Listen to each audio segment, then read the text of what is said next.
Well, any hello, surprise oddies. No, it's not Hey? hello. No, it's not hello. Is it any Not hello. surprise that your audience trolls the shit out of me? Okay. We're going to have this out. These thumbnails. Have you rolled out of the wrong side of bed? What's going on? These thumbnails, these stitch-ups are unconducive to a good relationship between yourself and I. You noticed. I'm most unimpressed. Okay, I'm going to bring up my. Listen, this was not me. This wasn't me. In my defense, this was Roy. Yeah. I'm throwing Roy. Roy, you're going to be editing this soon. I'm throwing you under the bus. This was all you. You've got me in a lot of trouble, Roy. You've got me in a lot of trouble, and I'm going to have to sweet talk my way out of this one. The thumbnail under discussion is no, that's not going to work. Hang on, I'm going to have to do it a different way. Let me get it up on screen so that people know what we're talking about. Yeah. Well, listen, I didn't know you were going to be so sensitive about it, did I? Yeah. Your audience loves to tell everyone how much they don't like me. What the hell is that? I have no hand. I have no hand in this. I look like one of those clowns at the circus, like. Well, hang on. This something else completely inappropriate. This is the segment where we were discussing how no women responded favorably when you reached out to them. You got lots of support. Well, I mean, the support that you got was from blokes and not from women. And this was his idea for the thumbnail. And, you know, I'm just going to say the video absolutely bombed. So clearly putting your face on a thumbnail is a really bad idea. I told you it would. I told you that would bomb. To be fair, you did. You did absolutely call it, yes. Yeah. Do you know what's interesting is one of your lovely audience did tell me I need elocution lessons. And I was like, sure, I'm going to pay for it. Do you know what I find really interesting? And this is probably something we can talk about given the hell we're about to go into. There seems to be this desire for, I don't know the approximate age that this seems to be happening for, but I'm going to assume you have a somewhat older audience for late millennial, Gen Z kind of thing. Right. And I think that in looking towards independent media, which is yourself and I, they're kind of hoping that we will fill that spot of the old broadcaster. So not just like, they're turning to us to watch it. Understanding the podcast element where it's just an ad hoc conversation. It just flows. It's not necessarily done in a way that's presented. And, even now, if you're listening to Channel 7, Channel 9, when they have a female newsreader, she drops her voice down and they all sound the same. Have you noticed that? Yeah. Like, there's a presenter voice. Yeah. And I clearly don't have that. And I can go get it if you really want. Well, can I say that you are clearly having quite a profound impact on a lot of people in ways that are expected because of your amazing work and the way that you explain things and break them down, and in some ways that are a little bit less expected, such as with Amanda Rose here, who is currently making her first sourdough starter. Trad wives for the win. No, honestly, I literally just finished my last mouth of sourdough as I was talking to you. I was like, rah, rah, rah. Once you make, it's actually true. Once you start making your own bread, you can't go back. You just cannot. Yeah. No, and I've had your sourdough. It's amazing. Amanda's on a roll tonight. She says, "What's everyone drinking?" I feel like the trigger words will be coming in thick and fast tonight. The trigger words are going to be coming in so thick and fast that I've actually cracked open a bottle. I went 7 months without drinking just to break any addictions because I drank way too much during COVID. And I started drinking again last week. And I went, you know what? I'm going old school slow chat tonight. Number one, because I think it's going to be a long episode. There is a lot to talk about and we missed last week. So there is a lot. But also because I've got a really awful feeling of deja vu. When I look at what Keir Stammer is doing, when I look at what Anthony Albanese wants to do, when I look at the Australian Human Rights Commission calling for a crackdown on misinformation about climate change under human rights reasonings, I look at all of this and I go, oh, here we go again. I don't like what I'm seeing. I do not like what I'm seeing. It's actually genuinely quite terrifying. I think I mentioned this earlier on in the year. I was rereading 1984 just because I hadn't read it in recent years. And weirdly, this is all just straight out of all of the Hollywood movies that had prepared us for this exact case scenario. So take, for example, V for Vendetta. I watched that maybe 3 months ago. Great movie. Right. When did that come Yeah. out? 2006? It was a while Somewhere ago. there? Yeah, it'd have to be something like that. Yeah. Yeah, it's over 20 years old. It's somewhere there. When you go watch that again, V for Vendetta, I don't know if it's meant to be both loosely based on 1984 or whatnot, but essentially talking about England, who had been taken over by this totalitarian regime, and essentially they clamp down on everything. They watch you. Yeah. And they have one single broadcast channel where a man gets up and just talks to them and basically fires up the base with propaganda. And you're seeing that now. That's the reality of what we're living in. And what's even scarier is people can't see it. Yeah. It's quite amazing watching people who instinctively side with the rebellion. Anytime, they watch Star Wars or they watch Firefly or they watch any sort of sci-fi, historical fantasy, whatever it may be, they watch that and they side with the rebellion. They instantly understand that the rebels are the ones who are right. And yet in the real world, they simply cannot see it. Now, Pamela's asking the heavy-hitting questions. Pamela, you didn't think I'd let you down, did you? Like, you didn't actually think I was going to mention a slow chat and not have brought out a cigar. This I will have, speaking of historical fiction, this is the Highclere Castle, named after the Highclere Castle is the location where Downton Abbey was filmed. What happened was when they were doing some works there, they broke open a wall and they found a cavity on the inside. And for whatever reason, who knows why it was there, they found a very old box of cigars sitting there. And of course, the cigars were cactus. They hadn't been humidified. They hadn't been, stored correctly. So they weren't smokable. But what they did was they analyzed the tobacco to try and figure out what was the blend, what was the mix of tobaccos, where was this tobacco probably grown. And they sort of reverse engineered it. And this is their best guess. And it's called the Highclere Castle, named after the castle. And this is meant to be an homage to cigars of, 100, 200 years ago. And it is very nice, by the way. I'm glad it is. I really wanted to make it out to Highclere Castle just because it's such a stable of all of those Jane Austen movies and things like that. Yeah. But isn't it crazy how they used to live back then? You think of what we do now. I think I mentioned this last week, but we just moved out of our McMansion. And I never want to live in a house that big again. It is traumatizing. Yeah, look, it's actually a problem. Like we are so surrounded by luxury today. We are the first generation in the history of civilization where obesity has been correlated with poverty. Obesity throughout history until literally 50 years ago, obesity was correlated with wealth. If someone was fat, they had money. We are so rich now that our poor people are fat. We are so rich now that our houses can be too big. We talk about downsizing. People, the kids are going, blah, blah, I want to move into a smaller house. This is like the ultimate first world problem. Now, it is a problem. I'm not disrespecting the fact that, that's a challenge. But can we just stop and appreciate how wealthy we've become as a civilization to have these sorts of problems? Well, do you know what's interesting is I'm doing another video. You know how I've been doing these little Instagram 3-minute videos, and this seems to be my sweet spot. And I think you found this too when you started doing your YouTube, because most people are conditioned now, not all of you guys, but for the vast majority is very short form content. So like 2-3 seconds and then they're scrolling off, right? So the fact that I've been able to sort of see growth around my channel around the 3-minute mark, which doesn't sound like a long time, but for social media, that's basically a decade. And it's interesting because I've kind of figured out my secret sauce, and where I've been sort of hitting the mark recently is talking about consumption and consumerism and the poverty mindset. Now, I don't know if we've talked about this before, but I know this is, guys, get your drinks.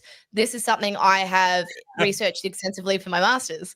You knew I couldn't get that. I couldn't get away with it. I'm gonna have to take small sips tonight, or else I'm gonna be in a lot of trouble. I've hardly drunk. I've only drunk a little bit in the last week since I started drinking again. Looking at, Amazon, for example, and look, I am guilty of this. So, I'm talking about myself here. How convenient it is when you think, oh, I need that thing. Oh, quick, I'll just add it to my Amazon cart. And this is I'm not saying this is healthy, but I now have a point where I just put things in my Amazon cart, and when I feel like I'm ready to purchase, I'll be like, bang. And all of a sudden, all these like weird little things will rock up. And I'm like, oh yeah, that's right. I needed that weird thing that does this like tiny little thing. And you, especially when you're moving into a new house, you might look for different shelving options, whatnot. But Yeah. you go into Amazon, there are so many things that are around, $4 to $10 that can absorb all your available income. And Yeah. when people get frustrated not having any money, one of the best bits of advice I ever got was take care of the cents and the dollars take care of themselves, meaning it's your smaller purchases, which is where you waste your money. And you think about what we have now. We have Uber Eats, which is a big one. You have Amazon, you have Shein, you have Temu, and a whole host of other things. Even Bunnings. Bunnings is a great example. We just spent the weekend cleaning the old house and we went to Bunnings maybe 3 or 4 times. When I say it was packed, think Boxing They're Day doing good sales. business. So like Saturday morning, it was so busy. I went to the Bunnings in Mentone, right? And it's a huge one. Like it's one of their big ones. And, the sausage sizzles out the front because obviously that's the first thing you do. You get your sausage. And I had to wait 5 minutes for a sausage. That's weird, right? I know you're going first world problems, but think about it. I had to wait. Anyway, go in store. I'm dodging all these people with trolleys. And everyone takes their dogs to Bunnings now too. It's apparently like a real social thing. Yeah. And I'm walking around going, has no one else got anywhere to be? Why are we all at the hardware store? And they don't just come in for like, that weird washer that you need or that battery. They're coming in with trolleys. Yeah, yeah. And they're leaving with big trolley loads. Have you ever seen who Weird Al Yankovic is? Yeah. So he's best when he's doing covers. His covers are amazing. I love them. He's tried to do a few original songs along the way, and between you and me, and I'm a big fan of his, I'm not having a go, but his original work kind of sucks in comparison to his parodies. But he did a song about a hardware store, about going to the hardware store, and it wasn't a great song. But I just thought, what other artist out there is trying? I mean, apart from maybe what's his name, who did the song about thrift shopping, thrift store shopping.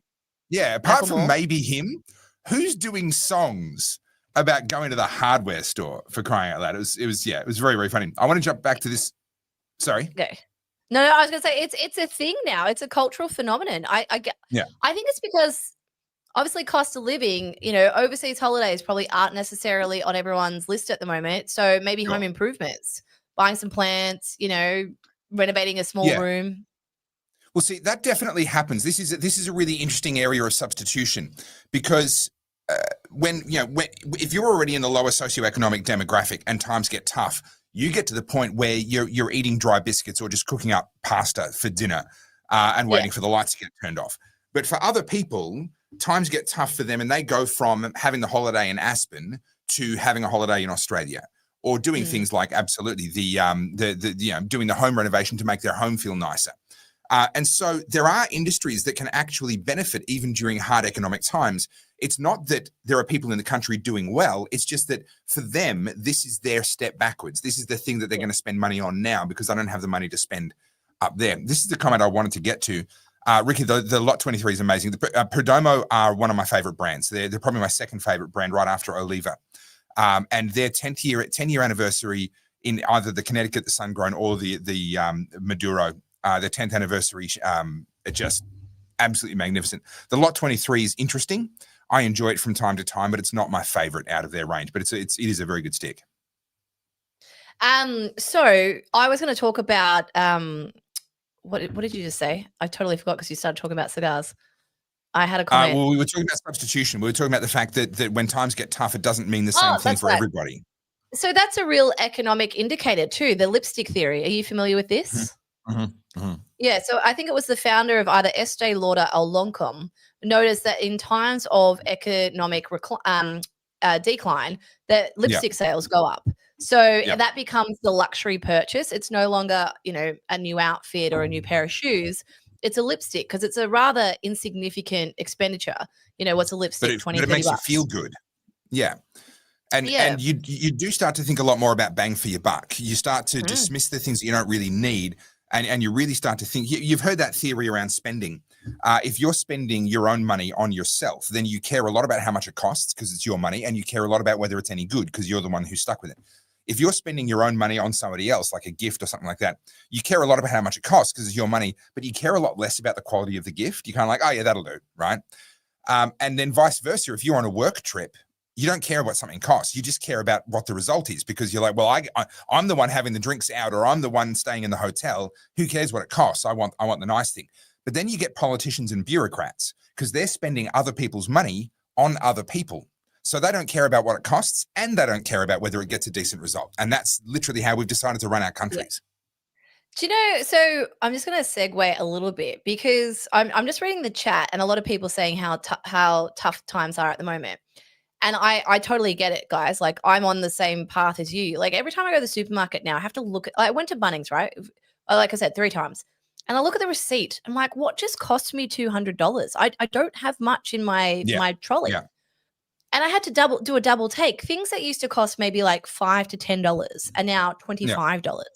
And I'll give you an example. I had to go dig up all my plants, right? I'd spent all this time and effort in my old house doing up the garden, and I put in like all these hydrangeas and stuff. And I thought to myself, that was a considerable cost. I'm not going to leave them there because it's like thousands of dollars of plants. So I went to Bunnings, bought the pots, and I was like, I'll dig them up.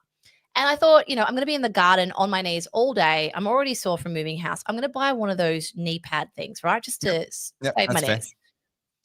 I swear, I must have misread, but I swear it said $10. And so I was like, oh yeah, $10, whatever. Went through the checkout and it was $30 or something. And it's nothing. It's a cushion. It's $30. Yeah. The pots, they're just plastic pots. There's nothing remarkable about them. Each one was $6, $7.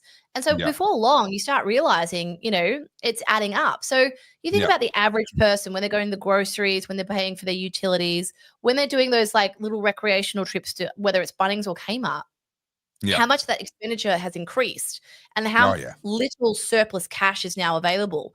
So on top of that, as I was saying, I recently just did a video on Adrian Bortelli. Now, he's a polarizing figure, and I don't understand why. I see the hate and I read the hate.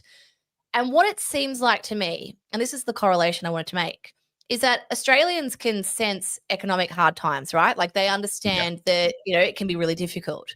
Yet when they see someone doing well, they resent it. And then they call him, a grifter. He's built a Ponzi scheme. Like some of the comments to Adrian on my content were horrendous, like incredibly nasty. And there's this weird like dichotomy in Australia where we want to see success. We don't want to be poor. We want to no longer be the Aussie battler. But yet when someone else does it, we don't want to let that crab out of the bucket. Like, no. You got too big for your boots, right? That's that whole come back down here. So this is rooted in Malthusian thinking. So Malthus wrote a book, and he was essentially a preacher of this idea of scarcity. And scarcity is real. Scarcity is a thing. But what he preached essentially was that there was very much a fixed pie, and all we were ever going to do is redistribute who has how much of what pie. Out of his thinking came a book called The Population Bomb by Paul Ehrlich. It was published in the 60s, I think, the first time. And I think the original version was predicting massive famine if the world's population hit like 2 billion people or something like that, because there weren't enough resources to go around. And then all of a sudden we're at 8 billion, and actually we're feeding ourselves better than ever before. As a percentage of the population, we have the lowest levels of poverty in human history. More people have food, more people have clean water, more people have clothing, more people have shelter than ever before, even though we have more people.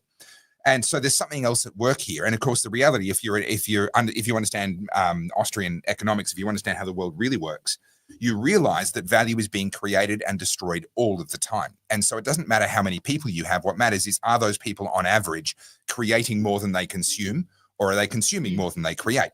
And if everyone on average is creating more than we consume, then the world's getting richer, and we're going to leave a better heritage to our kids than what we got from our own parents. And so then we need to add another layer to that. People have this picture. So even people that have put that aside and they recognize that someone can be rich without them having taken it from somebody else. Someone being rich is not the reason someone else is poor. That would be true if there was a fixed amount of wealth in the world, but if there's not, you can invent wealth. You can create it out of nowhere. But people still get stuck when it comes to actual money, because there is, at any given moment in time, there is a finite amount of money in the world. And so it's being created and destroyed all the time as well. And obviously the amount of money is growing very rapidly because governments are creating it through debt on housing mostly. But the amount of money in the world at any given instant, the amount of money is fixed. And so it would be very easy to tell yourself, well, therefore a billionaire, Elon Musk going to be the world's first trillionaire. He's got all the money. People have this picture of Scrooge McDuck diving into a silo full of coins and so forth. The reality is the vast majority of wealth is not held in cash. It's held in assets. It might be in property. It might be in shares. It might be in precious metals. It might be in all sorts of other things. A wealthy person that's sitting there with $1 billion cash is an idiot, because the value in that cash is inflating away at least a few percent every single year. They're going to work really hard to try and put that money to work doing something. So there's this funny thing that happens. Let's say someone does really well and they go, right, I want to renovate my house. I'm going to do a big renovation, big new pool, beautiful new landscape, all the rest of it. And then some other person walks past and goes, well, they could have given that money away. Well, hang on. They did give that money away. They gave it away to the builder and the architect and the pool guy and the landscaper and the guy that supplies crushed rock, etc. They gave all that money away. They're not holding on to the cash, but what they did was they exchanged it for an asset of equal value. So they haven't actually used any of the world's money. They haven't destroyed any wealth by doing that. All they did was exchange the cash wealth that they had with a real estate wealth. And now that cash is in the hands of other people who can then go on and do other things with it. So we've got to break these shackles. And especially as we head into hard times, we've got to break these shackles and start to see money differently. Money is a language. It's a way of communicating with each other and expressing to each other our thanks and our appreciation, our gratitude. Oh, you've offered me something that I like, that I want. I'm going to give you some of my money in return for that thing. And for as long as exchange is voluntary, then that is a really, really good thing. That is actually the best thing that we could possibly do. Hard times don't affect everyone the same at the same time. And it is not selfish for you to think about your circumstances and to make decisions that are going to minimize the hardness of the times ahead for you. And in fact, I would suggest, especially if you have kids, you have a moral obligation to be thinking about, what can I do with integrity, not with deception, but with integrity? What can I do to improve my situation, to minimize the impact of the hard times ahead on my family? Yeah. I want to touch on this response here, and I'm going to disappoint a couple of people in the chat who seem to agree with Steve and say, this is flat out the Aussie attitude I just want to eradicate. Like this blanket statement of people get rich by underpaying their workers and overcharging their customers. So that's everyone that's ever accumulated wealth has done so through some kind of nefarious means. Like there's no such thing as talent. There's no such thing as hard work. There's no such thing as anyone that's actually put in a little bit more effort than maybe you, Steve. I'm sorry. Like, I don't care what your attitude is to this. This is a really crappy mindset. Not for me. It doesn't impact me. It's for you. If you think that everyone out there got where they are and their wealth because they underpaid their staff and they overcharged customers, I feel really sorry for you, Steve, and anyone that agrees with him. If that's the way that you view the world, go. Yeah. Can I make a comment on this? So there's a really good illustration that gets used. I'm not the one that invented this. I heard it somewhere that gets used about the value of a worker. So workers are very quick to sit there and say, well, I'm worth more than what I get paid. And I can remember when my brother was doing computer programming, he was only a teenager, and he brought on another computer programmer, and she had a massive chip on her shoulder against her former boss, because this is ages ago. Her former boss would charge her out at $80 an hour, and she only got paid $25 an hour. And she had a real problem with that. Yeah. And I said to her, hey, how about you just go out on your own then, go and freelance, and you can charge $80 an hour. And her reply was, oh, but no one's going to pay me $80 an hour. I said, well, what do you mean? You said you're worth that. She said, oh, no, that's, they want to do business with a business where there's a helpline that gets answered 24 hours a day. And if there's a problem, then it gets fixed really quickly. I just want to do my 40 hours and go home. I said, okay, so they're not, the value that they're paying $80 an hour for isn't actually you. It's the fact that your boss makes sure that there is a version of you available at any given moment in time, no matter when they call. Now, the example that economists give is someone who's doing valet parking. Right? So you show up, you get a job doing valet parking. The venue has created the attraction. The reason why people actually come to that venue is because they're a casino or they're a hotel or they're a events venue. There's a reason why people want to come there. They provide you with the uniform that gives people confidence that you've been trained, that you're insured if you crash their car, all of those things. You're getting paid, let's say, $40 an hour. The thing is, every single person that valet parks their car is paying $50, and you park 10 cars an hour. You're sitting there going, I'm making this company $500 an hour. I'm only getting paid $40 an hour. I'm getting ripped off. Okay, we can test this theory. Go and put on your best suit, your best clothing, and go door knocking and ask how many people are willing to pay you $50 to park their car. The answer is, get off my lawn, you freak. That's the answer that you'll get. You go to the supermarket and try and valet park for people at the supermarket. No, F off. Who are you, you weirdo? That's the response you're going to get. So actually, the $500 an hour isn't actually being made by you as the person who's doing the parking of the car. The $500 an hour is being made by the establishment that has created an ecosystem in which people want to have their car valet parked, right? And you, as the cog in that machine, you are only worth your replacement cost. You're only worth what it costs to replace you as a cog in that machine. Now, this is not demeaning. People go, "Oh, you're demeaning my value as a human being." No. This is reality. This is literally how it works. And it's a good thing. When you actually grasp it and comprehend this reality, you realize this is incredibly empowering and incredibly freeing. But you've just got to accept that you are worth what it costs to replace you. And as a worker, most of the reason why you are valuable is not actually you. It's the context in which your employer put you. It's the machinery that you operate that they spent a fortune on. It's the client base that they've built up to sell the product that you make to. It's whatever systems they've got in place. The business is the machine. And you're literally being paid to be a piece inside of that machine. The value is in the machine itself. Yeah. And there's something else as well that I think most people overlook. And I know you've read a lot of the same business books that I have. And one of the first things that people dismiss is the mindset thing. People either say, "Oh, that's too woo-woo," or "Just give me the meat and bones." And I think you actually made that comment last week. I used to do that. I used to have that attitude, yes. Yeah. And so with that, I want to unpack that just a little bit because I think it's really important for everyone. I didn't realize just how shallow people's thoughts were when it came to acquiring wealth was until I put that reel out last week. Like I said, a lot of the hate for Adrian was around the fact that he's amassed wealth at the hands of poor people, basically.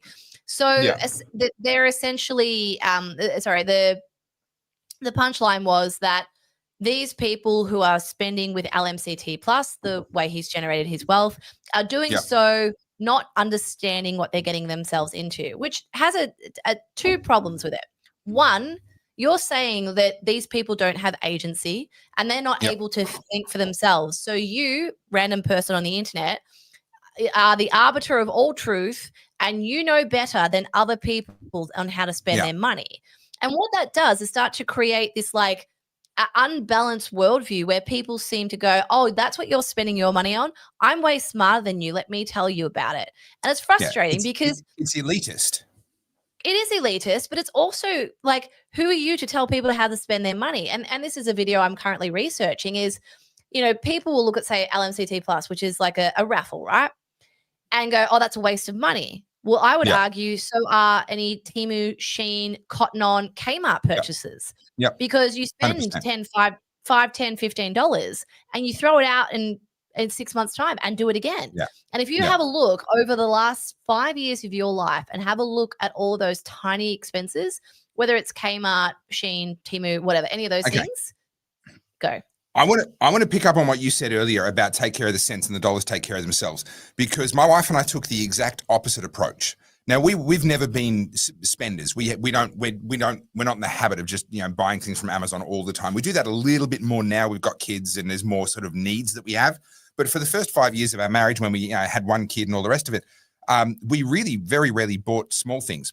But it comes down to the level, like we've had periods of time where we've been genuinely very, very tight, down to the point that it's you're picking which bill you're going to allow to go overdue, right? We've been at that point in our marriage. And before I was married, I was at the point where literally the power got turned off on multiple occasions. So I know what it feels like.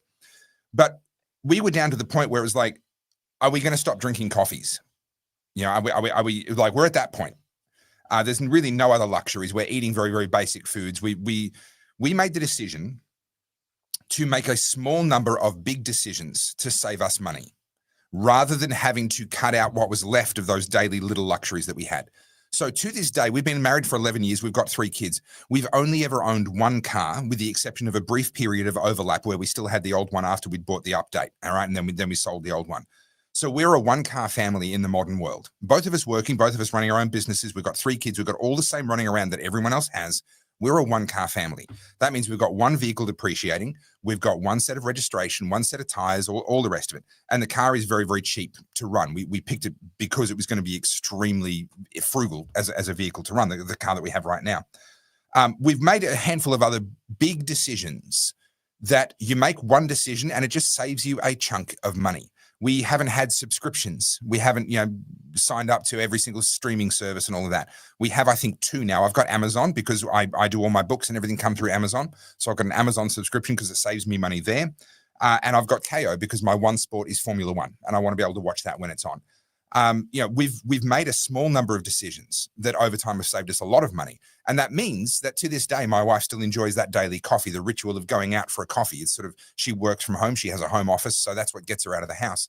So we've kind of gone the other way, look after the dollars, and you don't have to be too hard on yourself with the cents, if that makes sense. Yeah, no, that makes sense. And look, everyone has their own way of doing it. But my frustration with Australians is this mindset, this mentality that if someone happens to figure it out. Now, I don't know Adrian. I've never met him, but I have seen like someone who works really hard and he's incredibly smart at marketing.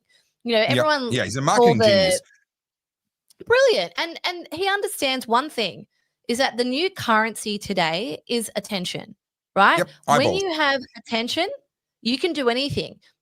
And that's, look, I don't expect everyone to understand marketing and, the digital spaces and whatnot. But what Adrian's been able to do, now you can argue all you like about how he's operating in a loophole, whatever. It might be a loophole, but that's the government's fault. That's the government's problem. There is a loophole there. For finding the loophole. And because you would have done it too. If you knew how to do it or you could have done it, you would have done it, right? And, I come back to that whole chicken in the noodle aisle thing, right? Yeah. People love to point the finger. Oh, your front nature strip's dirty. Your area isn't up to scratch. Meanwhile, their backyard is overgrown. And so what I'm trying to get you guys to see here is that often it's your attitude, it's your mindset that keeps you where you are. Not all. I'm not lecturing. I was going to say, now you're the one making blanket statements. So let's not insult our entire viewership in one go. That's not what I mean. What I'm trying to say is that I think culturally in Australia, we have this whole self-deprecation culture where we're always sort of, we don't want to take up too much space. We don't want to boast. It's considered rude to be proud of yourself or to be confident. And I actually feel like that's a disservice. You contrast that to Americans. Now, yes, they can be very bombastic. They can also be very annoying. I understand that. But for the large majority of them, success is something that they all strive for and they all want to get there. We don't have that here. And I think there's a lot of times where people try to emulate that sort of attitude here and they get shot down for it, which is why so much wealth leaves the country and so much talent leaves the country. And I was listening to, is it Unemployable Media's podcast today? And they gave a statistic, and I think it was 140,000 is how many millionaires or people with a net worth of $1 million have left Australia this year. And it's estimated to go up by another 20% next year. So this kind of mindset doesn't make it conducive for people to want to aspire to do things and to build things. And if I bring it back to Steve's comment before, here we go. Steve's leaving the chat. Sorry, Steve. He feels attacked. That's okay. When I look at those kind of comments, I think to myself, well, you're doing yourself a disservice and the other people around you, because what you're doing unwillingly is putting a glass ceiling on your own success and the people around you. Because as soon as people start to do a little bit better, you're going to be like, oh, you mustn't be paying your workers very well. Oh, you must be, you must be doing it nefariously. And, Steve was defending himself in the thingy. But if you go back to his comment, he literally said people only get rich by exploiting others. Right. So let's get to some people who are helping us to get rich, like Red Pilled Fabs, who's given us $2.99. Thank you, Red Pilled. Do you think Crucifully will vote Castle Law down? I don't think Castle Law is going to get up under any of the current governments, Labor or Liberal, in this country. So for those who don't know, Crucifully is up in Queensland. He's nominally a Liberal Party Prime Minister, and he has been good in a couple of ways, but in other ways really not. And their Castle Law petition, last I saw, I think it was at 80,000 or something signatures. Now, I might be a little bit out of date on that, but it's done really well. So well done, Queensland, on your Castle Law petition. So it will get debated in Parliament. The Qatar Australia Party are introducing, or maybe have introduced, I'm not sure, legislation to try and make it happen. No, I don't think it's going to get up. I don't think you're going to get Castle Law in Queensland this time around. But understand what you're doing is you're shifting the Overton window. You're shifting what is seen to be acceptable, because a little while ago, it wasn't seen to be acceptable to even talk about it. Now it's been made acceptable to at least have the debate. All right. And so then you get to the next government and you have another crack and maybe have a crack 2 or 3 times. And then finally it will get to the point where someone will get elected on the platform of promising castle law, right? Now that might be 2 elections or 3 elections away, and people get discouraged. They say, oh, but I want it now. And I come back to something that I used to say back when I was a dance teacher, a dance instructor. I'd have people come to me saying, oh, how long have you been dancing for? They'd be beginners, intermediates, maybe 3 months into their journey. And I'd say, oh, I've been dancing for 2.5 years. And they would look kind of crestfallen. It's like, oh, it's going to take that long to get good.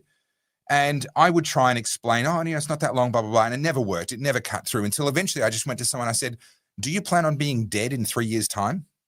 And they looked at me kind of shocked. And I said, well, if you're not planning on being dead, then the choice is, do you want to be alive and know how to dance like I can dance? Or do you want to be alive and still not be able to dance? Those are your options. And so for people that go, oh, what's the point? It takes too long. Nothing ever changes, blah, blah, blah. Well, do you plan on being dead in 10 years? Well, maybe some of you are of an age where maybe that's a possibility. But for most of us, no, we plan to still be alive. Okay, so do you want to be alive and live in a country that has castle law, or do you not? If you want to have castle law in 10 years' time, work at it like you want it in 1 year, and maybe we'll get it in 10. So no, unfortunately, Red Pilled, I don't think we're getting it this time around.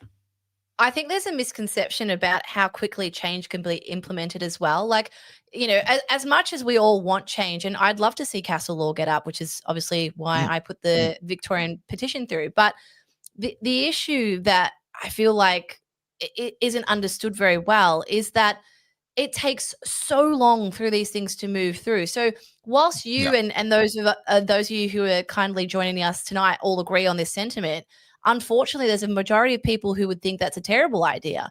And so you can't, it's like steering the Titanic, which is maybe a bad analogy, but, steering a big ship. You can't turn it on the dime. I think it's a perfect analogy for Australia right now. Maybe it are. Oh, God, I have to touch this one. Are you ready? Because this is going to send me this one. Adrian Portelli isn't a good example. The 2 Atlassian founders are Mike Cannon-Brookes and Scott Farquhar. Scott seems nice. Mike is an absolute wanker.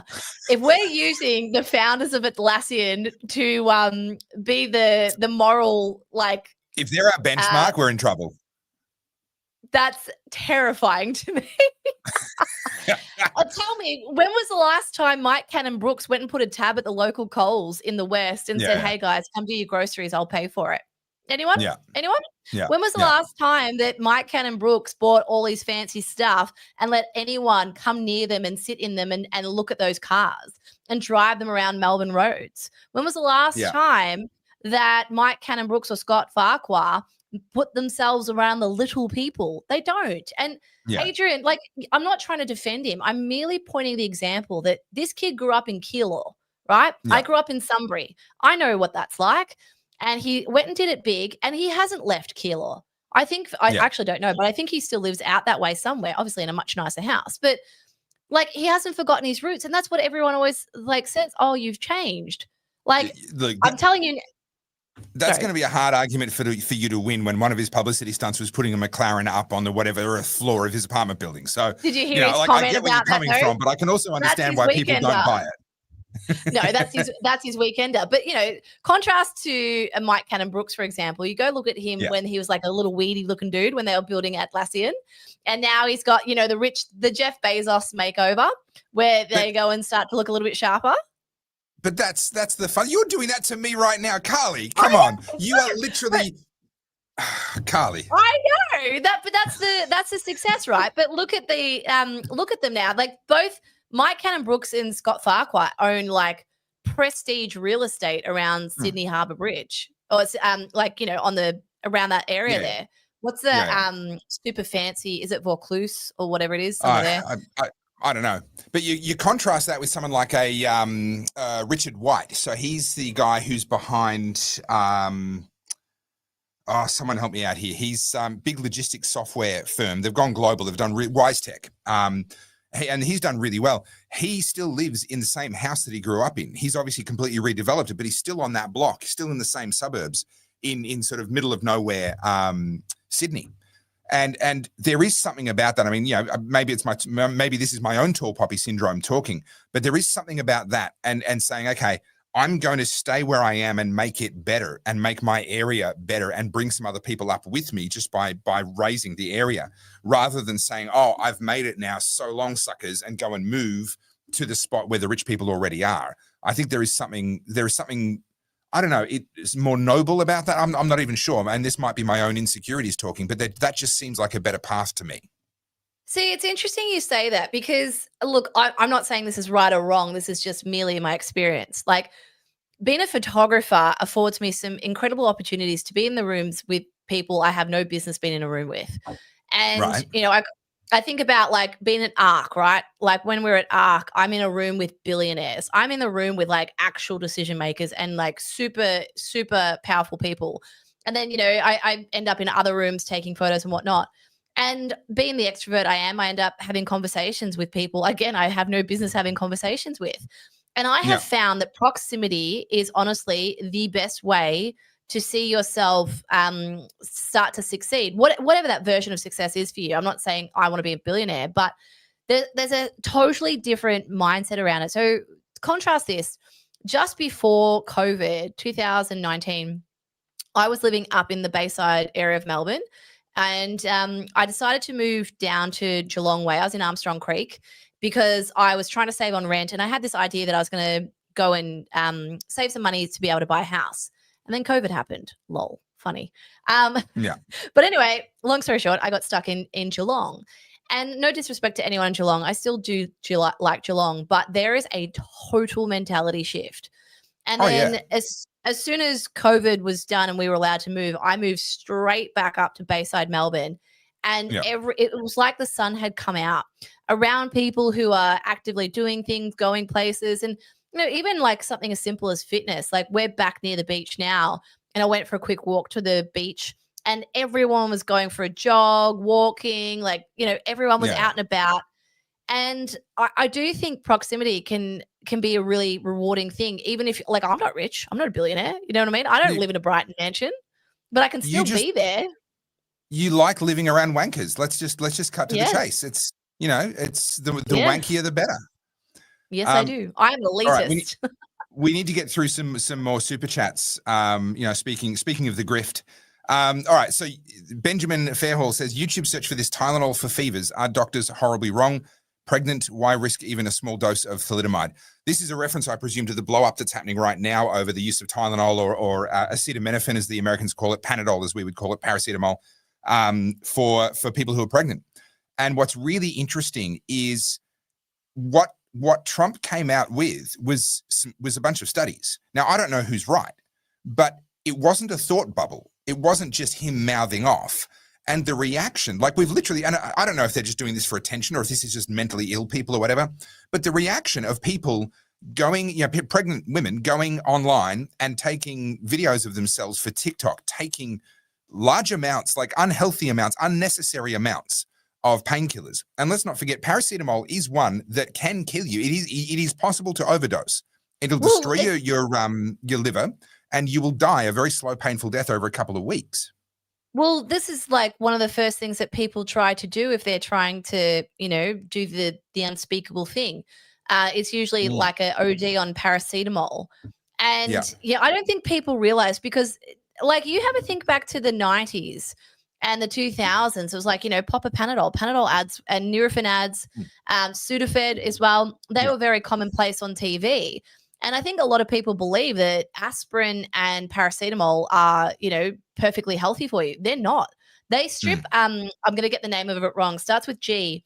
They do something to your gut and there's my goodness, I'm going to ruin this. But essentially what it does is it resets your stores of certain chemicals that equalize your gut and also other things to do with your cognitive balance. I'll pull up Nat's thing because I was literally watching this a couple of days ago. Look it up. While you're looking that up, let's blast through a couple more. Mr. Stu, always good to see you. Hey, Grifter, can't even chat without paying now. We'll quit your whinging, Mr. Stu, you stingy bastard. Come on, $2. You can do better than that. For those that don't know, Stu and I are very good friends, so I'm having a go at a mate.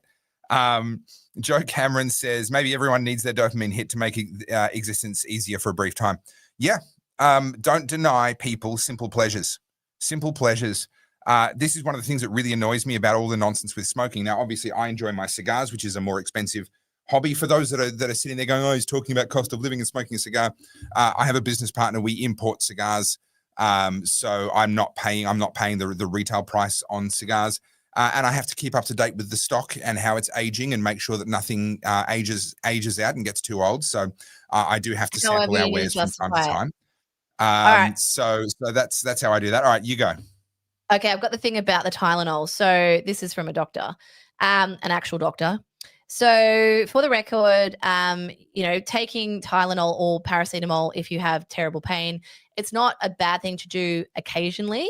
But what it does, I'm going to terribly pronounce this, your glutathione, your master antioxidant and your detox hero, is wiped out by paracetamol. So when you're already running on empty, this is where we start to see issues.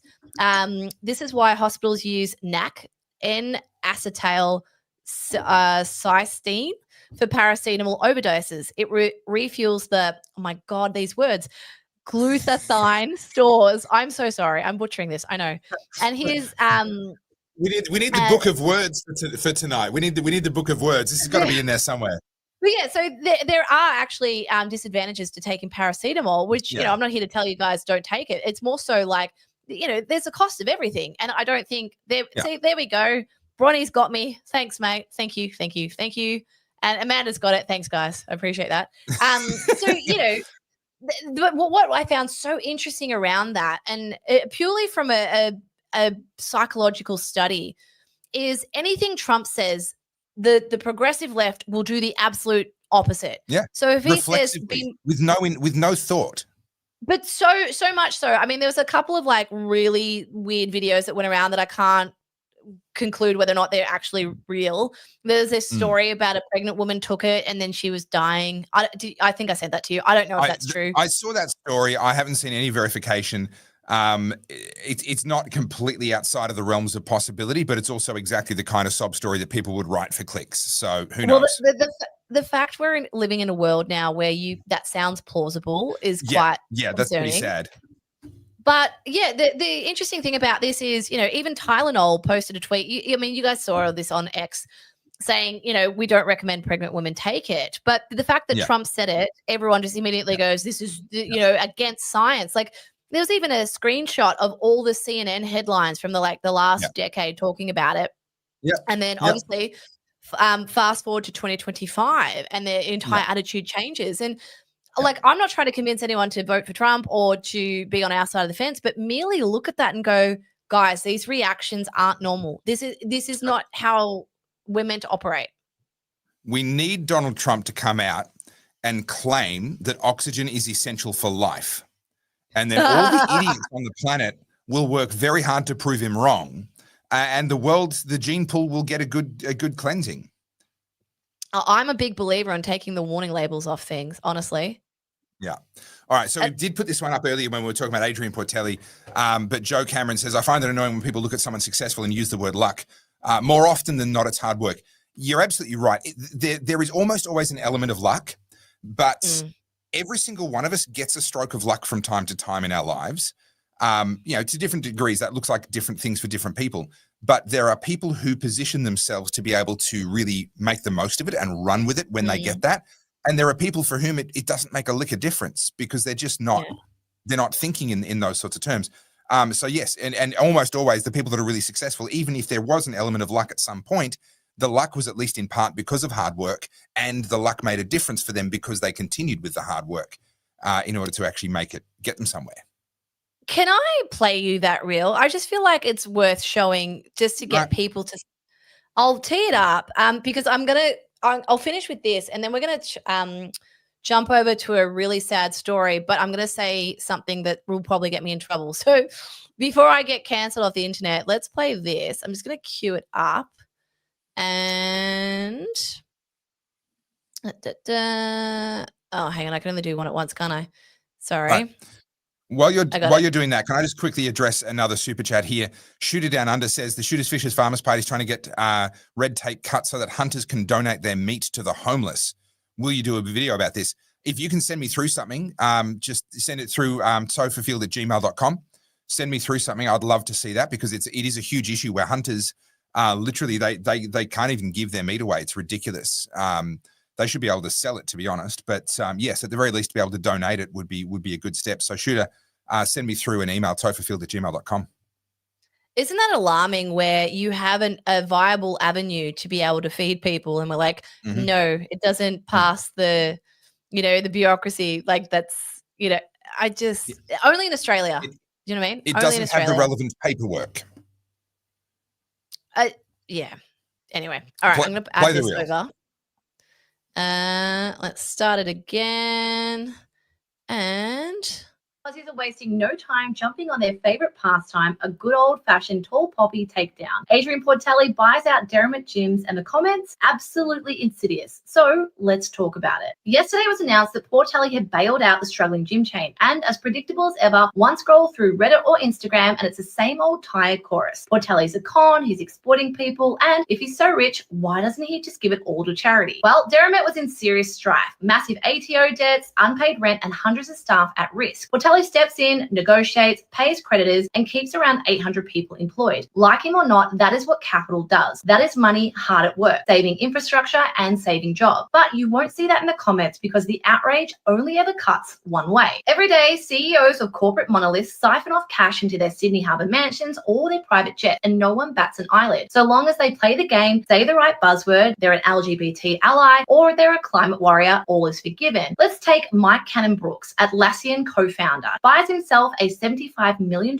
private jet, but it's fine because at least he thought about climate change before he boarded it. Adrian Portelli cranes a $2 million McLaren into an apartment, and suddenly he's a crook, he's a scammer, and he's public enemy number one. And the people screaming about capitalism, well, they're doing it from their iPhones, wearing their Nikes, waiting for Amazon parcels and Uber Eats deliveries. They don't actually hate capitalism. What they hate is watching someone who wins at it. Where they should direct that energy is at cronyism, where monopolies are on taxpayer-funded bailouts, CEOs are raking in millions thanks to political mates rates, and they're getting their golden parachute, because that's actual corruption. But what Portelli is doing isn't being parachuted into some cushy role. He's literally carving out his own lane. And the LMCT plus outrage, well, when did everyone forget about agency? We've got everyday people rorting the NDIS scheme that now costs taxpayers $48.5 billion a year, more than our entire defense budget. But the second someone earning their own money decides to buy into this lottery, that's a scandal. Suddenly they don't know what they're doing. They actually hate Adrian because he built businesses while they're out blowing their own cash on coke for the weekend or the latest Labubu drop. They're maxing out their afterpay, drowning in Klarna debt, but sure, let's lecture the guy who built his wealth from nothing. It's like these virtue centuries just sit online waiting for their next target, screaming scam because it's easier than facing their own inertia. Adrian didn't stumble into this by accident. He dreamed of it, he risked for it, and he played the game loudly, and it's paid off. So what do Aussies do? They sneer. They call him a criminal, as if bitterness is a higher moral code. Well, it isn't. It's a mirror that reflects their refusal to even try. Tearing down people has never built a thing. It doesn't lay foundations, it doesn't hire staff, and it doesn't pay wages. Risk does, work does, and vision does. So before you start hating on Portelli, ask yourself, are you really defending the vulnerable, or are you just soothing the sting of your own mediocrity? Because if the only thing you've built is bitterness, maybe you're not the moral authority you think you are. Maybe you're just the chorus line in Australia's favourite pantomime,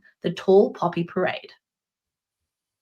Look at you, Carly. You're all grown up. That was good. That was great. Well, and your hair looks fantastic like that, by the way. You should wear your hair like that more often. Yeah, it looks really good. Thank you. I appreciate that. Look, I've been putting a lot of effort into these reels, and in doing so, I'm just hoping to open up the conversation because it seems to get shut down very quickly. Tall Pop is one side of it. The whole other side of it is looking at other people who have something and then thinking that because they have it, you can't have it. And it's incredibly frustrating because every day we see in the news, like it's another NDIS rort or more waste of taxpayer spending. What I would love to see is just like a few more people realizing someone next to you doing well isn't your enemy. The enemy is the government around you who is taking all of your money, keeping you where you are and spending it. And I'm not trying to defend Adrian, like him, don't like him, but he's just one of us guys who did it well. Hate the people who are currently siphoning money out of the taxpayers. Qantas is a perfect example. Alan Joyce, I know the shareholders changed that so he couldn't take his full golden handshake, but remember during COVID, the Australian government was propping up Qantas. And meanwhile, Alan Joyce was set to take out almost $60 million or something. Yeah. How is that fair, right? And Qantas is actually perpetually government supported, even when they're not handing over cash. If you're a government employee and you travel on Qantas. So every single bureaucrat and politician that has to get a plane trip anywhere in Australia, and most of the time out of Australia, are flying on Qantas. And so that's a significant amount of business for them to begin with.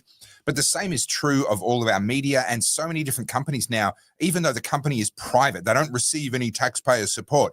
The fact is, one of their biggest clients is government.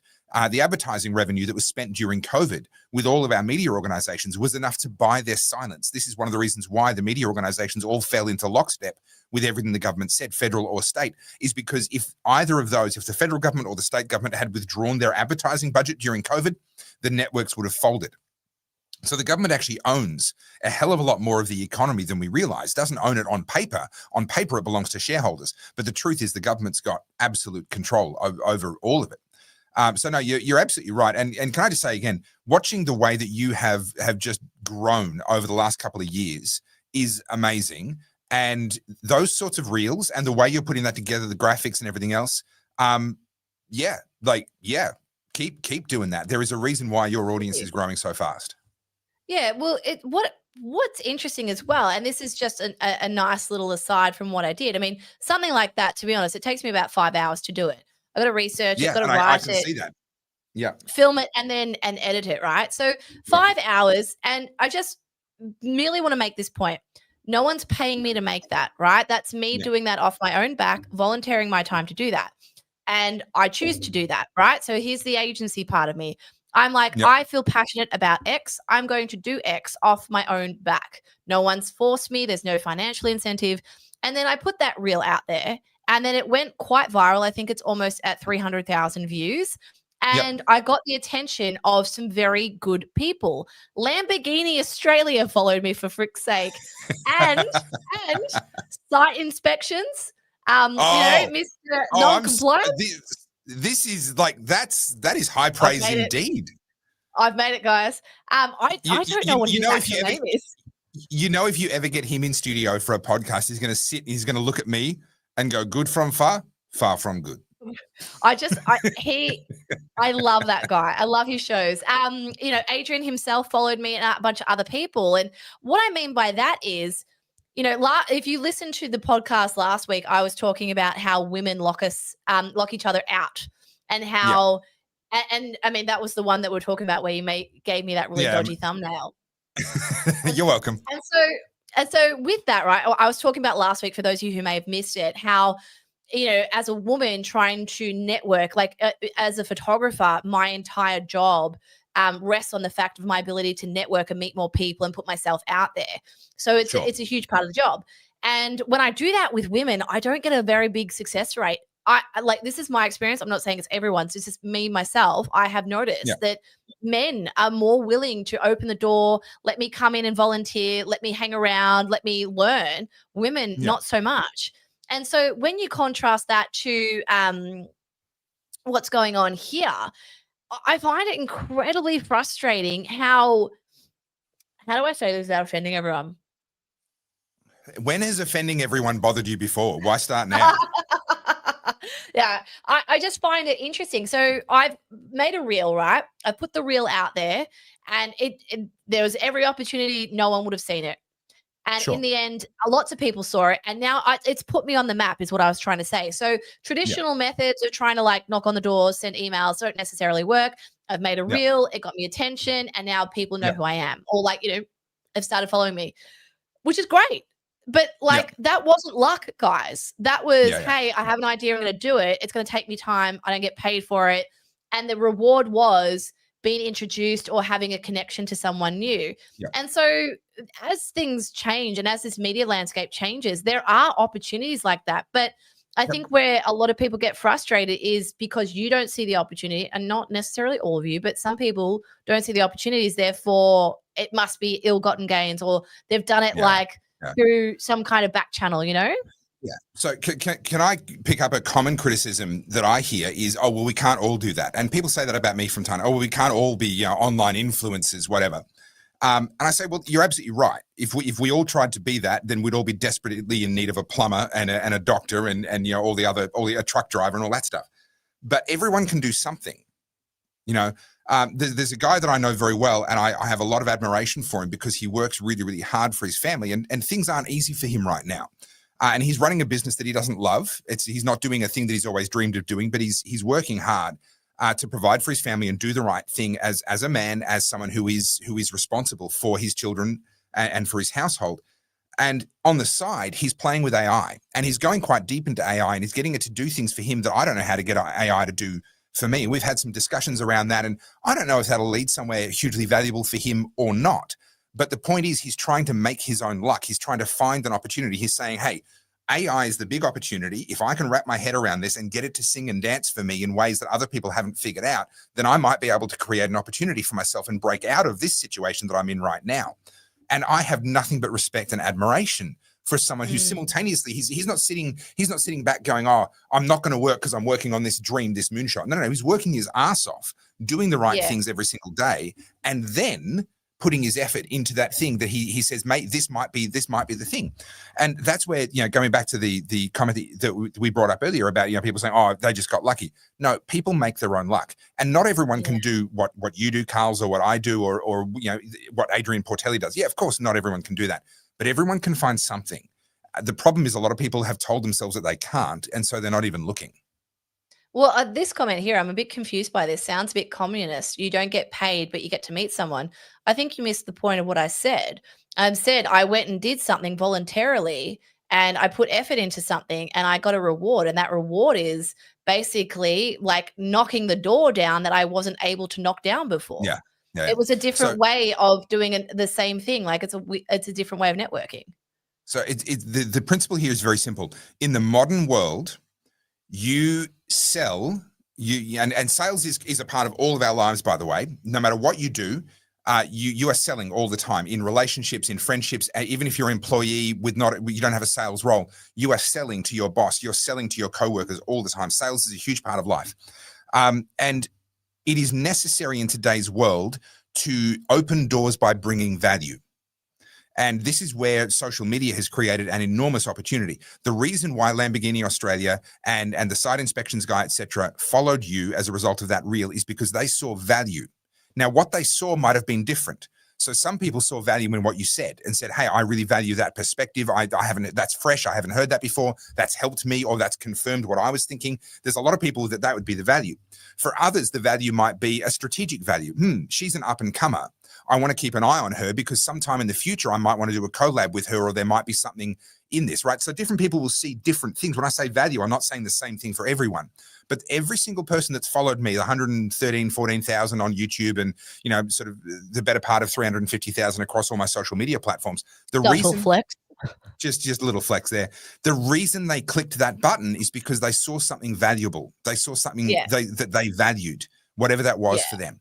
And these days, you cannot establish relationships empty-handed. Value is so important, and bringing value in everything is a really, really important thing. And that includes in your networking. Bring value in your networking, and people go, all right, I see something in you, and now I want to get to know who you are. Yeah, I mean, the other thing is too, when other people photographers, for example, are a dime a dozen. You're right. They are a dime a dozen, and you can have talent, and that doesn't necessarily mean you're going to have a successful career. What you do need, and it's the same for every profession, I'm just using mine as an example, is like an attitude of like, I will do what it takes. And for some people, they see that as like, oh, that's too hard basket, I'm not going to do it. And that's fine. You don't have to, but then don't turn around and say it's luck. But can I just interrupt this by saying this has ruined my night, because I normally sit here and drink a Coke Zero and quite enjoy myself.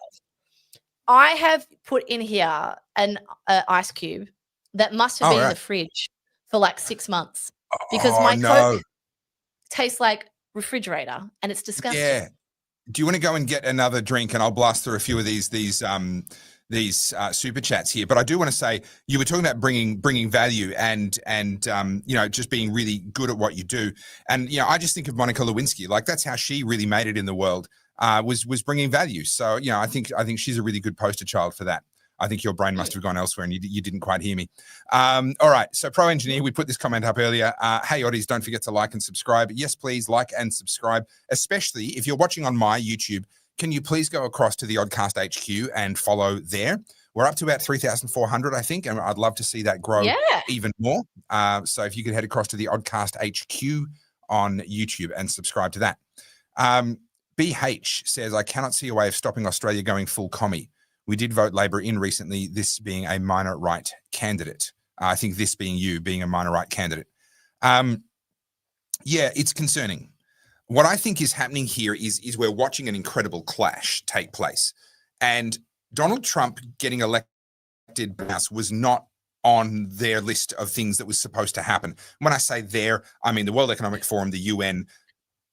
What are you laughing at now? G was watching the podcast and he's come up with the goods. You're a good man, G. Oh, it tastes so much better. G with the brownie points. G with the brownie points. You know what I'm talking about? That taste, right? It just tastes like... I know exactly what you mean. As soon as you said the ice was old, I knew exactly where you were going. So we're watching a collision. I just did a video about Keir Stammer and his announcement around the digital ID, which we do want to get to tonight. But talking about the fact that Keir Stammer and so many of the others, I'm just trying to think who, Mark Carney, the current Prime Minister of Canada, these guys are deeply involved with the World Economic Forum. And people say, oh, conspiracy theories, 15-minute cities, this and that. No. These guys are genuinely serious. And the World Economic Forum is proud of the fact that they have trained an enormous proportion of the people who are now sitting, in positions of power around the world. And these people were indoctrinated before they got their power. Oh, no, I'm about to lose my camera. High temperature. There we go. You can still hear me, though, can't you? Yes. You can still hear me. I'm going to switch my camera over to my bad camera. Edit camera settings. Hang on, I got to go down here. So. You've never looked better, Topher. I know. I look great, don't I? Ta-da! Oh, yeah, that's a good look, isn't it? Oh, yeah, that looks great. Hopefully the camera will adjust soon. There we go. So these people are globalists. They were trained to be globalists from long before they ever got any kind of power. And now that they're in power, they're simply pursuing that agenda. And people say, well, why? Do you think there's some nefarious group that's pulling all the strings? Well, not quite. Not in the sense of like a Bond villain, type of organization, but in the sense of ideological bedfellows. Yes, birds of a feather flocking together. Absolutely, they are. And so that's why we see them pursuing the World Economic Forum's agendas, but also a trend that's happened in the last sort of 15 years has been world leaders not viewing being the prime minister or the president as the pinnacle of their career, but viewing it as a stepping stone. And so we saw that with Kevin Rudd. He used being the prime minister of Australia as a job audition, as a job interview for becoming the Secretary General of the UN. Now, his bid failed. It was blocked by Malcolm Turnbull, but that was in his mind. That was the progression. So when he was the Prime Minister of Australia, he wasn't thinking about how do I do what's best for the Australian people. He was thinking about how do I do what's best so that I can be the Secretary General of the UN. Keir Stammer is the same. Mark Carney is the same. Jacinda Ardern in New Zealand was the same. She's still hanging out with that crowd, hoping to pick up the crumbs of some future career with all of these globalist organizations. This is why they're ramming this stuff down our throat. Now, they thought that the future belonged to them. They thought that everything was going their way. The youth were a part of their movement. In time, all the old fuddy-duddies were going to die out and they would rule the world. Then Trump got elected the second time.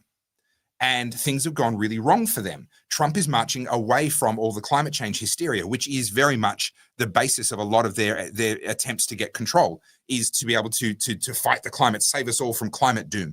Having America walking away from all of this stuff and leading the way away from all this stuff is really dangerous to them, because it means that future world that they thought that they could have a position of power in, that the very existence of that world is now in jeopardy. So this is the collision now. And I think what we're watching happen is a lot of these people are accelerating their push. They're realizing, can we talk about the digital ID thing from the UK? Are we up to that? Yeah, may as well. There was one thing I wanted to touch on very quickly, but let's just go there. We're here now. All right, we're here now. So you notice that Keir Stammer, he's 1 year into a 5-year term. They have 5-year terms in the UK. His announcement was really, really aggressive and very, very clear that they were going to do it in this government. In other words, there will not be another election between now and when they make this digital ID mandatory for everyone that wants to work in the UK.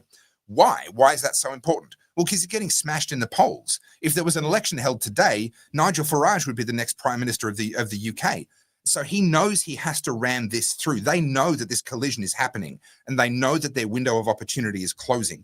And that's why we're seeing such an acceleration. We're seeing the rhetoric change from Anthony Albanese. We're seeing Keir Stammer try and ram this stuff through. We're seeing this urgency kicking in on their side. And this is why I said at the outset of the show, I feel like we're coming back to COVID times. We are walking into another conflict. Now, this might be the last great conflict of our generation. If we win this, then I think we will have broken them. At least they'll have to retreat again like they did after the end of the Cold War. They're going to have to take a back seat for a while and figure out how to rebuild and how to have another go at it in another generation or two. This might be the last great showdown, but this could be a 4 or 5 year showdown. I want to bring this up because I think I sent this to you. So this was in Australia Financial Review, which is quite left-leaning. So, very kind to the ALP.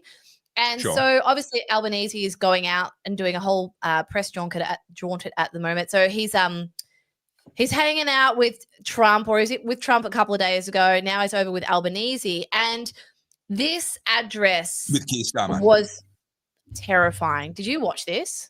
No. So I'll just read you the second slide here. He made no attempt to hide the overt political nature of his keynote appearance on a UK Labour conference on Sunday. Introduced by his mate, in inverted commas, Keir Stammer as an inspiration to all of us on the left and a key partner in standing up to the divisive politics of the right. The Australian Prime Minister issued a full-throated call to arms for the Labour movement globally to act as the gatekeepers of democracy and the institutions that underpin it. I don't know about you, but that made my blood run cold. I thought that was terrifying. Yeah, and it is, because when they talk about democracy, they don't mean it in the sense that we've experienced it since the end of the Second World War. That's not what they're talking about at all. They're talking about democracy in the sense that the People's Republic of China is a democratic republic. That's what they're talking about. One party state where really they're just fighting over who gets to be at the top of that particular totem pole. This is why Labor has turned Victoria into a one-party state, California into a one-party state, Minnesota into a one-party state. We're watching these places move away from a democratic system where there are multiple options vying to a democratic system where really one party's already won. Before you've even held the election, you already know who's won in California before you've even held the election. So the contest is about who can be at the top of that party. What that does is that rewards extremism. For as long as there's two parties vying, then electorally you get rewarded for being moderate, for appealing to the people in between. Once there's only one party that's definitely going to win, you get power within that party by appealing to the most extreme elements of that party. And so as soon as you cross that threshold into one-party state status, your political future is really bleak, and it is you're destined towards increasing extremism. Well, what I have noticed recently, like I said, I pay a lot of attention to the comments and a lot of attention to the conversation on socials. And this is not necessarily directly related to what we're talking about, but there is a contingency on the left that are now abandoning all of these massive progressive movements. And the big one is the Palestine movement. And this is just something that's been popping up in the last couple of weeks, because a lot of the rhetoric around this is it's a cult, and people are starting to go, hang on a minute, this is going too far. This is not what I signed up for. Now, we saw that around the whole Charlie Kirk thing. We're now seeing it around the Palestine movement. Now, I'm not saying yay or nay around Palestine or Israel. I'm talking about the people who are marching every Sunday in the city, the people who have made this whole Palestine thing part of their personality. There is this blind faith, this whatever Trump says, the opposite must be true. Whatever the right-wing nut jobs say, the opposite must be true. And you got to look at even that comment from Albanese, the divisiveness of the political right.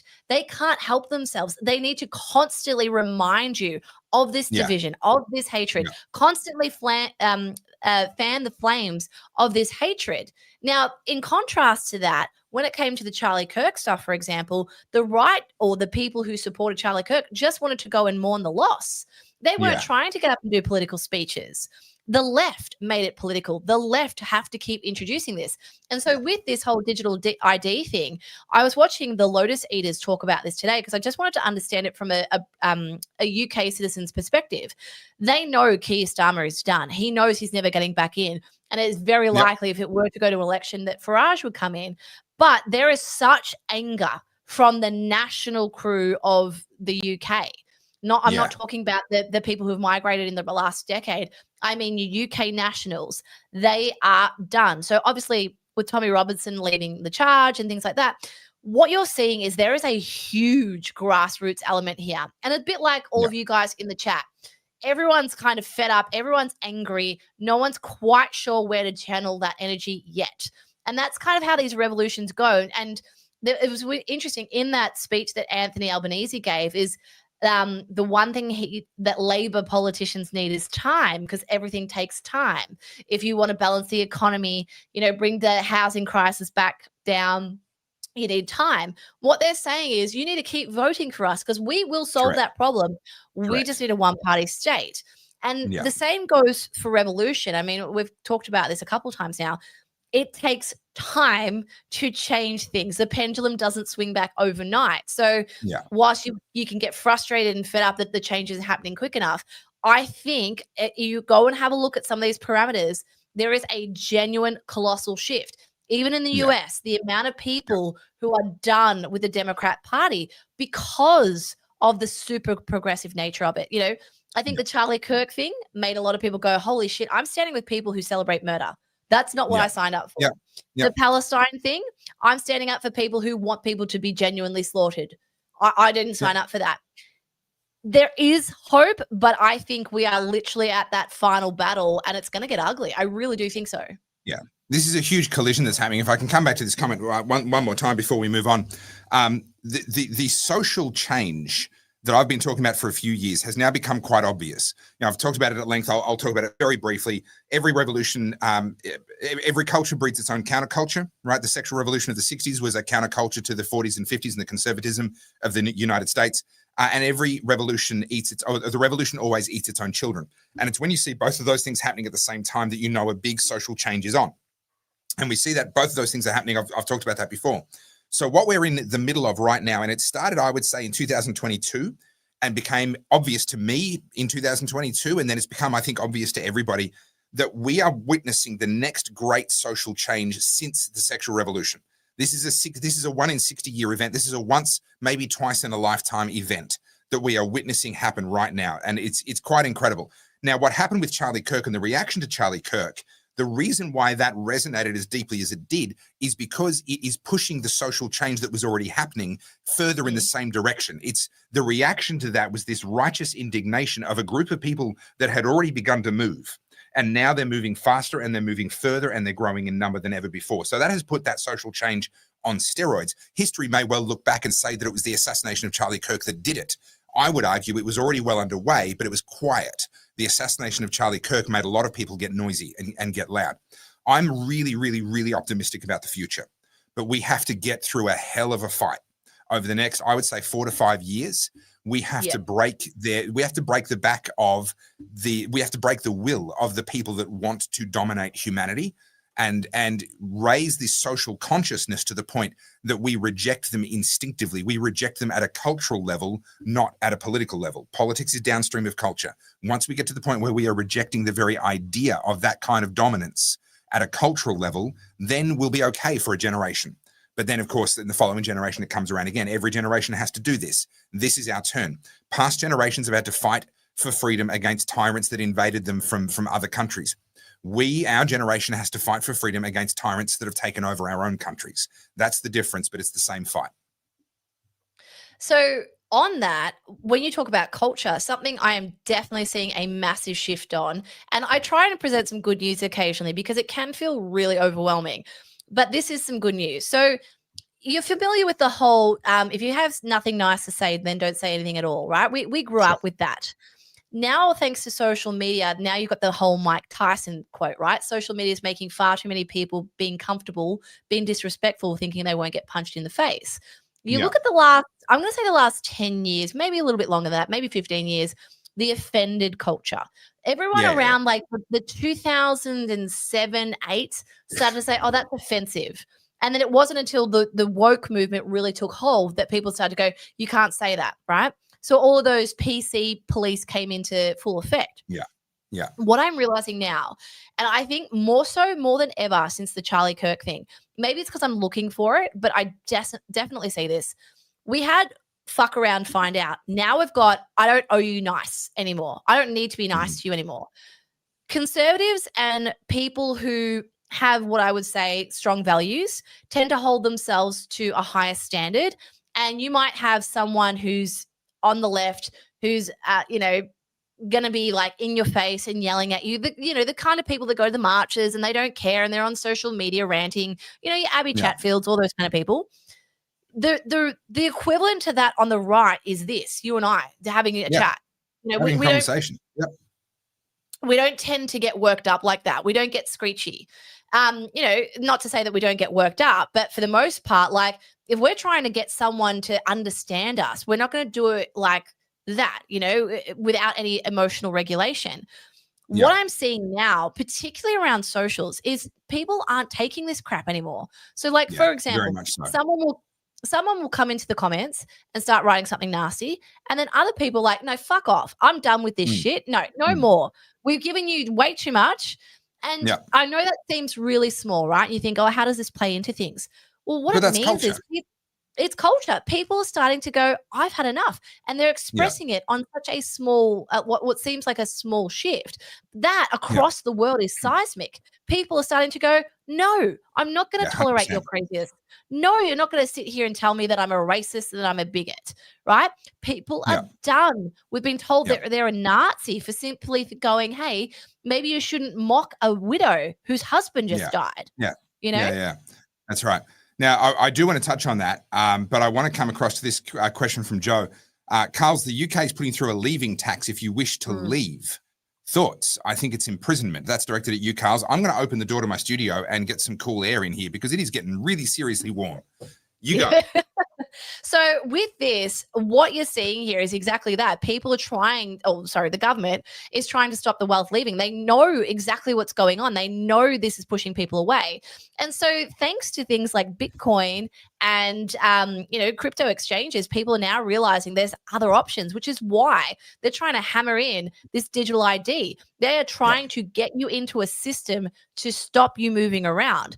And how else can they do that? Well, you think about a digital ID. The thing that scared me the most about Stammer saying this is how jovially and like maniacally he said, you cannot work in the UK without a digital ID. Now, working is a human right. Trying to take someone's human right away because they don't have access to a smartphone that has an app that has their digital ID. Well, that seems like a very egregious breach of human rights. But look further than this. What they are trying to do is stop people from moving. They want you to stay where they can control you. Yeah. They're turning the UK into a tax farm. But I want to go back to something. So you mentioned earlier the Unemployables podcast. So I just went and recorded with them a second time. Was that 2 Mondays ago? And I think they'll be releasing that shortly. And I told them, I went through in detail, the first time I podcasted with them, look up the Unemployables Topher Field. I went through in detail the 5 key indicators that tell you that you're in a collapsing economy. And the last sign, which and I said these words, when you see this start to happen, the window of opportunity to get out is closing. That's what that tells you. The last one is capital controls, specifically to control capital flight. So you mentioned earlier that there's an enormous number of millionaires moving out of Australia, out of the UK, out of Canada. It's happening right across the current and former Commonwealth countries. Because people with money are realizing, hang on, I'm not welcome here anymore. I'm not wanted. They don't actually recognize that I created value. They think I took it, that I took value. And so what's happening now is we're beginning to see the rumblings of capital flight controls. And this is, an exit tax is a kind of capital control. It is creating a disincentive for people to leave, to take their money with them. Now that's not full-blown capital controls yet. That's another thing. But that's the beginnings of it. And so what we are seeing now is genuinely, I think, in Keir Stammer's mind, he has to have all of this in place and the door has to be shut by the time the next election comes around. Because if he misses that deadline, he knows the UK is probably going to go the direction of the US unless he can head that off between now and then. Yeah. I think it's really interesting because you obviously got a lot of people moving to, say, Dubai, a lot of people setting up safe havens, a lot of people moving money different places. And is it Adam that's in charge of unemployables? Is it Adam, the main guy? Yeah, so he's moved to Cyprus. Yeah, he's big on the crypto. And look, I understand crypto. I'm not a massive player in it. To be fair, I don't have net worth that's that exciting to put into crypto. But what I'm seeing is there are so many new opportunities popping up, and there's what I see as an entrepreneur is, okay, wow, where can I maneuver myself so I'm in the best position when things start to move? And seeing things like the rise of AI, crypto, and things like that, there are so many opportunities coming that are going to dismantle this new centralized system. But have a think about the government, right? Anytime the government tries to take control of something or roll something out, it always goes to shit. Just looking at the digital ID in the UK, how do they plan to implement this, right? You have to think, what's the population of the broader UK? Is it like 50 I million? thought it was 25 million, but I looked it up a little while ago and I was surprised by the number. Let me look it up again. I'm pretty sure it's around 50 or so, if you include Wales and 69 million, I think, for the entire United Kingdom combined. Yeah, okay. So 69 million people, and I don't know what percentage of those people would be over 18. I'm presuming you need to be over 18 to have a digital ID. Who knows? Think about that. How in the next couple of months are they going to be able to build the infrastructure and the system to be able to make this work and implement it without a hitch? It's not going to work. So basically what's going to happen is if you want to get a new job, I'm going to disagree with you because they're going to use the infrastructure that's already been put in place in China and Vietnam. So the Alibaba group are the ones that technologically are behind a lot of that. And J. Michael Evans, the president of Alibaba, is also a WEF alumni, and he's the one who was boasting about how they were working on a personal carbon credit system where people's personal carbon credit scores could be calculated, which is where I think the UK digital ID is going. So I hate to disagree with you, but I actually think that technologically that is something they'd be able to pull off because they won't build it from scratch. They'll outsource it. Look, yes, maybe so, but have a think about how hard that's going to be on the smaller levels, like around regional communities, around smaller businesses. How are you going to make people adopt this technology? All of a sudden, you can't move around, you can't do anything without this digital ID. I think, maybe I'm being too optimistic. I don't think there's any way the average UK citizen is going to sit there and take that. You know, you can't swap jobs without this supposed thing. Like everyone, there's always going to be opportunities. There's going to be a black market. There's going to be a way to get around it. The black market will be huge. Yeah, I think it'll be repealed. But like the beautiful thing is, I mean, it's you that says good people break bad laws. Correct. Even with the Blade Runners, right, running around and knocking down all those cameras. There's going to be a way where people will slowly dismantle this, and I always fight for the people who figure that out. Do you know what I mean? Like, I don't want 100%. People to get too caught up in the doomsday. It's terrifying, but I think there's enough of a groundswell that people are going to start to fight back. I really do. So the Blade Runners and the public reaction in the UK against Sadiq Khan's ultra low emissions zones. So the Blade Runners, for those that don't know, are a self sort of described group, but a very informal group. Leaderless, mostly anonymous, that run around cutting the cables or cutting down the ultra low emissions zone cameras. Now, these are cameras that were put up around London to basically charge you a fee if you drove a vehicle that wasn't an electric vehicle or a hybrid vehicle into the middle of London. And actually the area that's covered has gotten bigger over time. And it's a deeply regressive thing. It's offensive to human rights. It's offensive that you would charge people an extra tax on the basis of whether they're rich enough to have an EV to use the roads that their taxes already paid for. There's lots wrong with it, but it's the thing that I think is really stuck in people's craw over in the UK is that it's deeply regressive. If you're a plumber trying to go and service someone's building in the inner city, all of a sudden you're getting charged, I think it amounts to about 20 or 25 Australian dollars a day because you've driven your diesel ute into the ultra low emissions zone. And so these people popped up and they just started doing it. And I believe it's mostly organized on Telegram. And what's really interesting about the way they operate is people will go and take photos of the cameras and scout where they are. And they will also take photos of the CCTV cameras that can see the camera so that they can get full kind of reconnaissance. And they're not the ones doing the cutting down. They're taking those photos and putting them into Telegram groups because that's not a crime. They can't get into trouble for that. And then other people are using that to then scope and figure out what they're going to do and how they're going to approach it. And then all of a sudden, the next morning, there's a ULEZ camera lying on its side, and none of the CCTV cameras managed to catch a glimpse of a number plate or any identifiers that could tell them who it was that did it. This is entirely organic, and it is the absolute cutting edge of civil disobedience. I do classify this as civil disobedience and not as vandalism. I've had people push back on me on that. I go into detail on the nature of civil disobedience and what makes it civil disobedience in this, my first book, Good People Break Bad Laws. But what makes this civil disobedience, in my view, is the property being destroyed is there to take away people's property rights. Those roads belong to the taxpayers.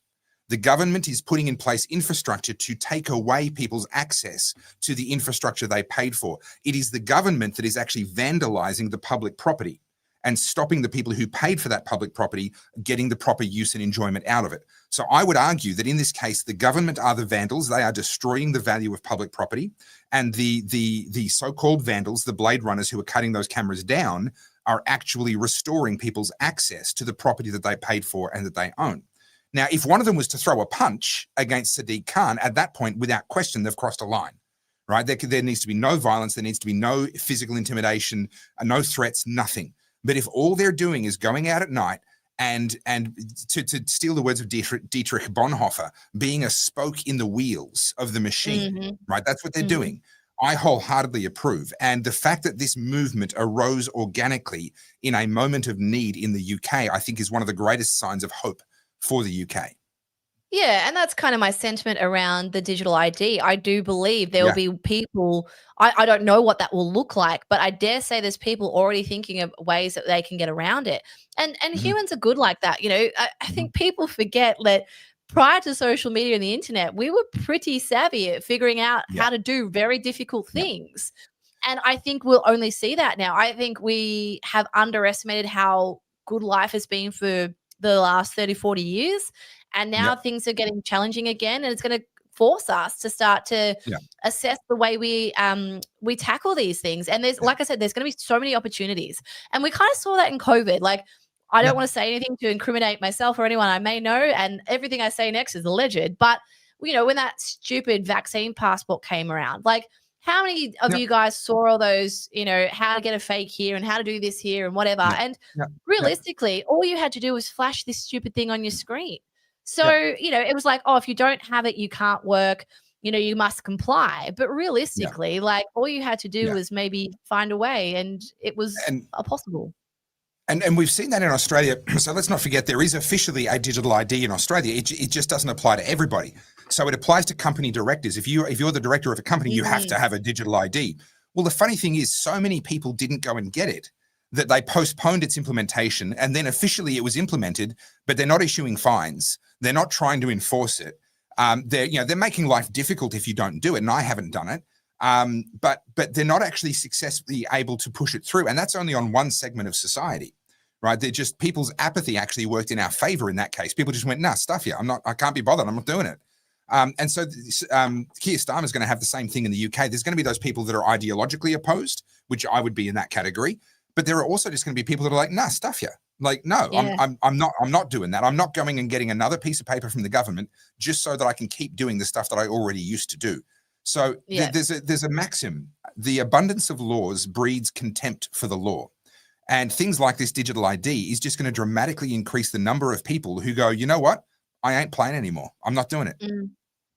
I think the other thing is as well, like, you have to think about how exhausting modern life is, how many things that you have to attend to on a daily basis that require attention and require output, right? People are done. People are exhausted. And not to detract from the seriousness of what we're talking about, but another little cultural shift I'm seeing is people going, I can't do TikTok anymore. Now, you think about Gen Z, they are the TikTok generation.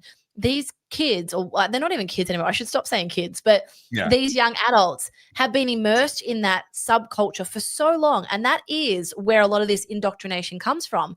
They are fatigued by it. So much so, I think I've mentioned this podcast before. It's called Shameless Media. They are a very successful women-led podcast that are very left-leaning. They're not political, but they are political. Everything on the left is political. And I don't listen to their podcast, but I follow them on Instagram because I'm keen to see their snippets and what they talk about. And they were talking about how South Park is still very successful. They're like, Right. the average Simpsons episode takes 8 months. So by the time they get a Simpsons episode out, then and you think about the volatility of the world that we live in today and how quickly the news cycle moves, right? Yeah. So They've missed the if zeitgeist. they've missed it. And so they might Yeah. have been doing something that was culturally trendy or relevant, 8 months ago, but we've already moved on. We're like, what? I can't even remember what that was. South Park are able to do it, and they turn it around very quickly. And so, yes, it's left-leaning and it's satirical, but that is kind of where people are shifting their attention to, because you just cannot stay on this treadmill running around 100 miles an hour, absorbing all this stuff on TikTok, as well around the ideology of the left. Now, this is where the good news is. You think about all the social justice movements that have arisen in the last 10 years, whether it's BLM, Ukraine, Palestine, it doesn't matter which one, pick one. It is exhausting because it's a purity test, right? And you get to a point where now, people are literally celebrating murder and doing horrible crimes. I mean, just yesterday, or maybe it was today, there was another shooting of a church in the US. A Mormon church got shot up and burned. Yep. Right? And people starting to go, I didn't sign up for this. I didn't sign up for people getting murdered. I didn't sign up to be on the crazy side. And so these things are all happening at once, right? And whilst, yes, it's very dark and some of the things that our politicians are trying to do are very bleak, but when you have a look at all these small pockets, there are little fires burning everywhere. People are done. Not only are they done, they've been taxed to high heaven. There is no surplus cash, and people are starting to get frustrated. And so, this is where I do understand the pushback on Portelli is, he's very wealthy and he's living a good life. And so there's a kind of, how dare you? Like, I'm doing it really tough. This isn't fair. I understand that sentiment, but that's kind of a good thing. Like that anger builds energy. I'd rather anger than sadness, because sadness just leads to apathy. But this anger is useful. This is where we can funnel this into a movement, whatever that looks like. And you pick your cause and channel it that way. Yeah. But what's really important in these moments, and this is why I do what I do, is there are also people trying to capture that anger on the Marxist side of things. They're trying to say, all your problems are caused by capitalism. If you just give the government more power, then we can solve all these problems for you. Communism's the answer. Socialism's the answer. Community organizing, eat the rich, all that stuff. So there's people out there preaching that message, and it is a religious message. I use the word preaching deliberately. So it's very important for people like you and I and people who are watching this to also be out there in the public, because yes, there are people that are angry. There are people that are hurting. One of the things that I observed very early on in my time as a political commentator was that people don't care about politics until it hurts them. And then once it hurts them, they will wake up to some degree. It's different for each person. But there's a lot of people hurting right now, which is a terrible, terrible thing. But the silver lining is, as a result, there's a lot of people kind of getting active and interested for the first time. And it's really important for voices like ours and everyone in the audience watching to be out there engaged in that debate, because there are people trying to capture that anger and direct it in exactly the wrong direction. And that really cuts back to the cultural stuff that you talk a lot about, Carly. Yeah, I just want to touch on this comment here. So for those listening to the podcast, it says, Carly, your liberalism is still the crazy side and only marginally less crazy than the Marxism. So from my estimation, 1984 Punks, the guy who's written this, is quite far right, which is fine. You do you, mate. But the thing that really gets my goat is people telling me how I think and feel. And so this here is so unhelpful. I am now at the point, I told you before, I don't owe anyone nice. So forgive me if I'm getting a little bit sassy, but they don't call me spicy for no reasons. These kind of comments, I can't be fucked anymore, honestly. Like, you can sit here and tell me whatever the fuck you think I am. That's not what I am. I'm going to tell you what I am. And that's the power of all of us having our own voices and access to social media. You don't need to take people like this pushing shit down my throat telling me how I think and feel because it doesn't align with their ideological viewpoint. I'm telling you quite clearly, I have a very rational, common sense approach to life, but there's always going to be people on the fringes of left or right telling me that it's not this enough and it's not that enough. The far right is just as fucking terrifying as the far left. As we know, it's not a political horizontal line. It's a circle, and these guys meet eventually. So when you talk about crazy, mate, you're closer to these bloody nutso left-leaning people than I am. But anyway. All right. This is his follow-up comment, and I want to comment on this one. Topher, Kylie, you and Topher are liberals. You are lefties, not conservative. Okay, so that sentence is actually internally incoherent, regardless of whether you mean liberal in the current Australian scheme of things, as in the Liberal Party. They hate me, and with good reason. I'm an absolute thorn in their side. Or whether you mean it in this, you've used the small L here, so I'm guessing you're probably referring to the classical liberal, which is what's known as a libertarian. Libertarians are not left-leaning. The entire point of libertarians is you do you. The entire point of being a libertarian, the entire mantra of being a libertarian is, one, the non-aggression principle, and two, you're the best person to make your own decisions. We believe in letting people keep their own money. That's not exactly a left-leaning thing. That's not a Marxist adjacent thing. That's less taxes, less regulation, less government intrusion, more individual agency. That's not a left or a right thing. Both the left and the right believe that if you gave them all of the power, they could fix all of the problems. Right, the left are basically Sauron, and the right are Boromir. Right, in Lord of the Rings, Boromir is sitting there going, "No, if you give me the power of the ring, I can use it to protect my people." Right, that's what a conservative is saying. They're like, "No, you give me all this power, and I'll do the right thing with it." No, they won't do the right thing. Don't trust them, but give it to me. I'll do the right thing. That's what's happening on both sides of the left and right. Small L classical liberals, these days known as libertarians, completely reject that the government actually has any of the answers at all. So I'm sorry, but this sentence is actually internally incoherent. It doesn't even make sense within itself. There's a follow-up question, follow-up comment there that was basically like, libertarians believe in immigration and abortion, and I'm not in the mood to have that conversation. We'll do that another time. Let's get back to... I'm going to change the pace, because I'm going to say something that's going to be considered outrageous, but I'm in my don't give a fuck era. So, you know how we've been talking... Do we need to get through some super chats first? Have we got some super chats? We have a lot of super chats that we have not yet got to. Okay, let's go through the super chats. All right, put a pin in that thought, because I want to get to it, but let's do some super chats first. Guys, buckle up. This is going to be a long episode. So, Pro Engineer said... Yeah, feel free to buy us a coffee. Ta-da! I read something a while ago that said most people taking paracetamol for headaches, it doesn't actually work well for that. The relief mostly comes from the accompanying glass of water. I drink a lot of water, but when I get an early, so I'm prone to migraines every once in a while, but I get a long warning. I get a lot of lead time on my migraines for whatever reason. And if I notice that it's a slight detachment, it's like I'm watching a computer screen rather than in real life. And as soon as I notice that, two paracetamol and 2 ibuprofen, and I lie down for an hour or two, and that kills it. It's good. I'm good after that. So I would argue that in my case, certainly paracetamol does make a noticeable difference. And if I just take ibuprofen, because I have tried, it doesn't have the same effect. I think if you're a migraine sufferer like I am, you don't give a shit.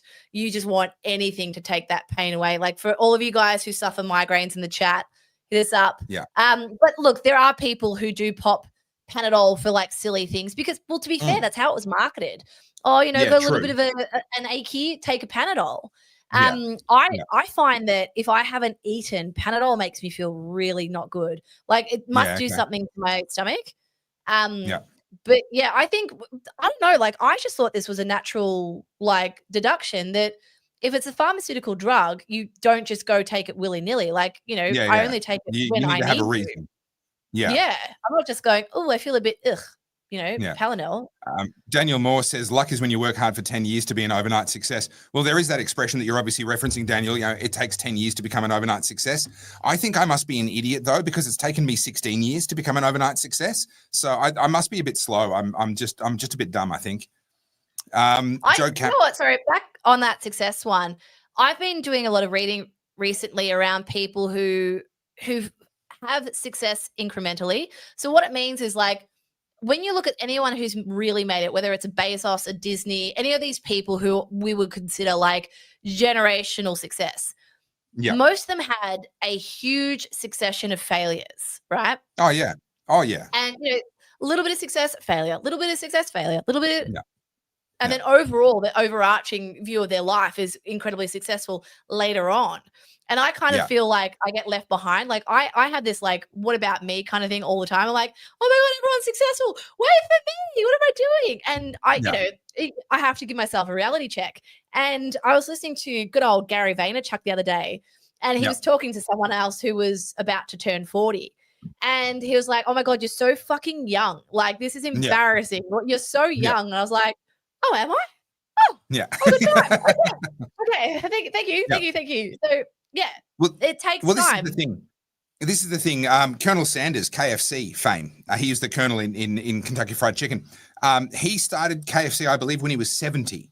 Now, he didn't live to see it become the juggernaut that it is, but he became phenomenally successful within his lifetime.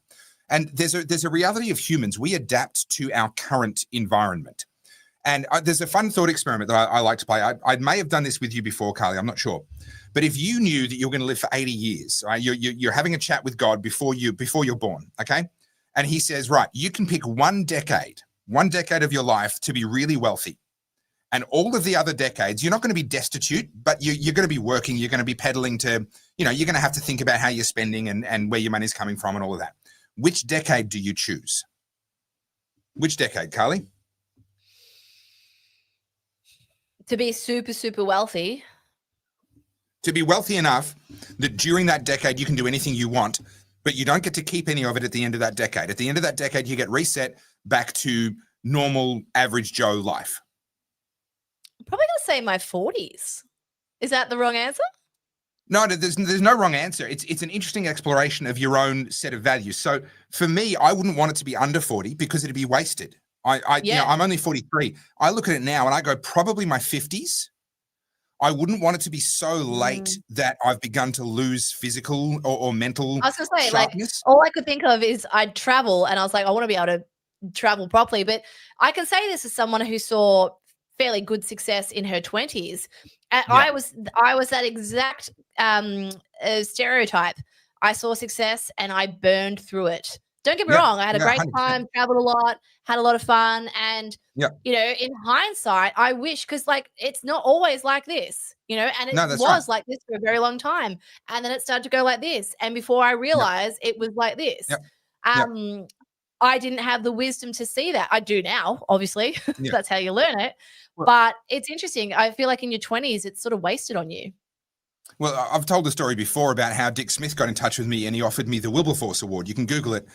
He was offering $1 million to someone 30 years of age or under who was willing to be the face of his campaign against a big Australia. And this is why I laugh when people, accuse me of having flip-flopped on immigration. Like, I knocked back $1 million when I was 30 years old and he reached out to me. I've told the story before. He flew me to Sydney. I went to his house. He flew me in his helicopter. He spent an entire day trying to convince me to accept $1 million because he'd seen my videos. And he said, I want you to be the face of this campaign, because he was doing the campaign. He'd written books. He'd made documentaries, but no one was listening to him. He decided that was because he was too old. He wasn't the right spokesperson for it. And he wanted a younger person. He literally offered me $1 million to be the face of his campaign. Now, for context, I was 30. I was broke. I was actually living in a friend's house at that time. I was only about a month out of that period of time that I mentioned before where I was sleeping on the street for about a week. I was still living in a friend's house. My parents were losing their house due to their own financial circumstances. And so $1 million would have made a really big difference. And I turned him down because I don't believe in being opposed to a big Australia. I think we're an underpopulated continent. And frankly, I think we're an underpopulated planet. But that's a different conversation. I didn't believe in what he wanted me to say. And he wasn't trying to be manipulative. He was just trying to find someone who was going to be the energetic young face of something that he truly believed in. And I said, Carl's tangent time. Tell everyone how you locked yourself out of the house this morning. We'll get to that, Carly. And I said no, because I couldn't ever buy my integrity back. And I've second-guessed that decision, or I used to second-guess that decision into my mid-30s, until I realized by the time I was in my mid-30s, I went, I would have squandered that $1 million. Not that I would have, gone and spent it on drugs and hookers, but I would have frittered it away and dabbled and made stupid decisions. And I would have nothing to show for that $1 million now if I'd have gotten that as a 30-year-old man.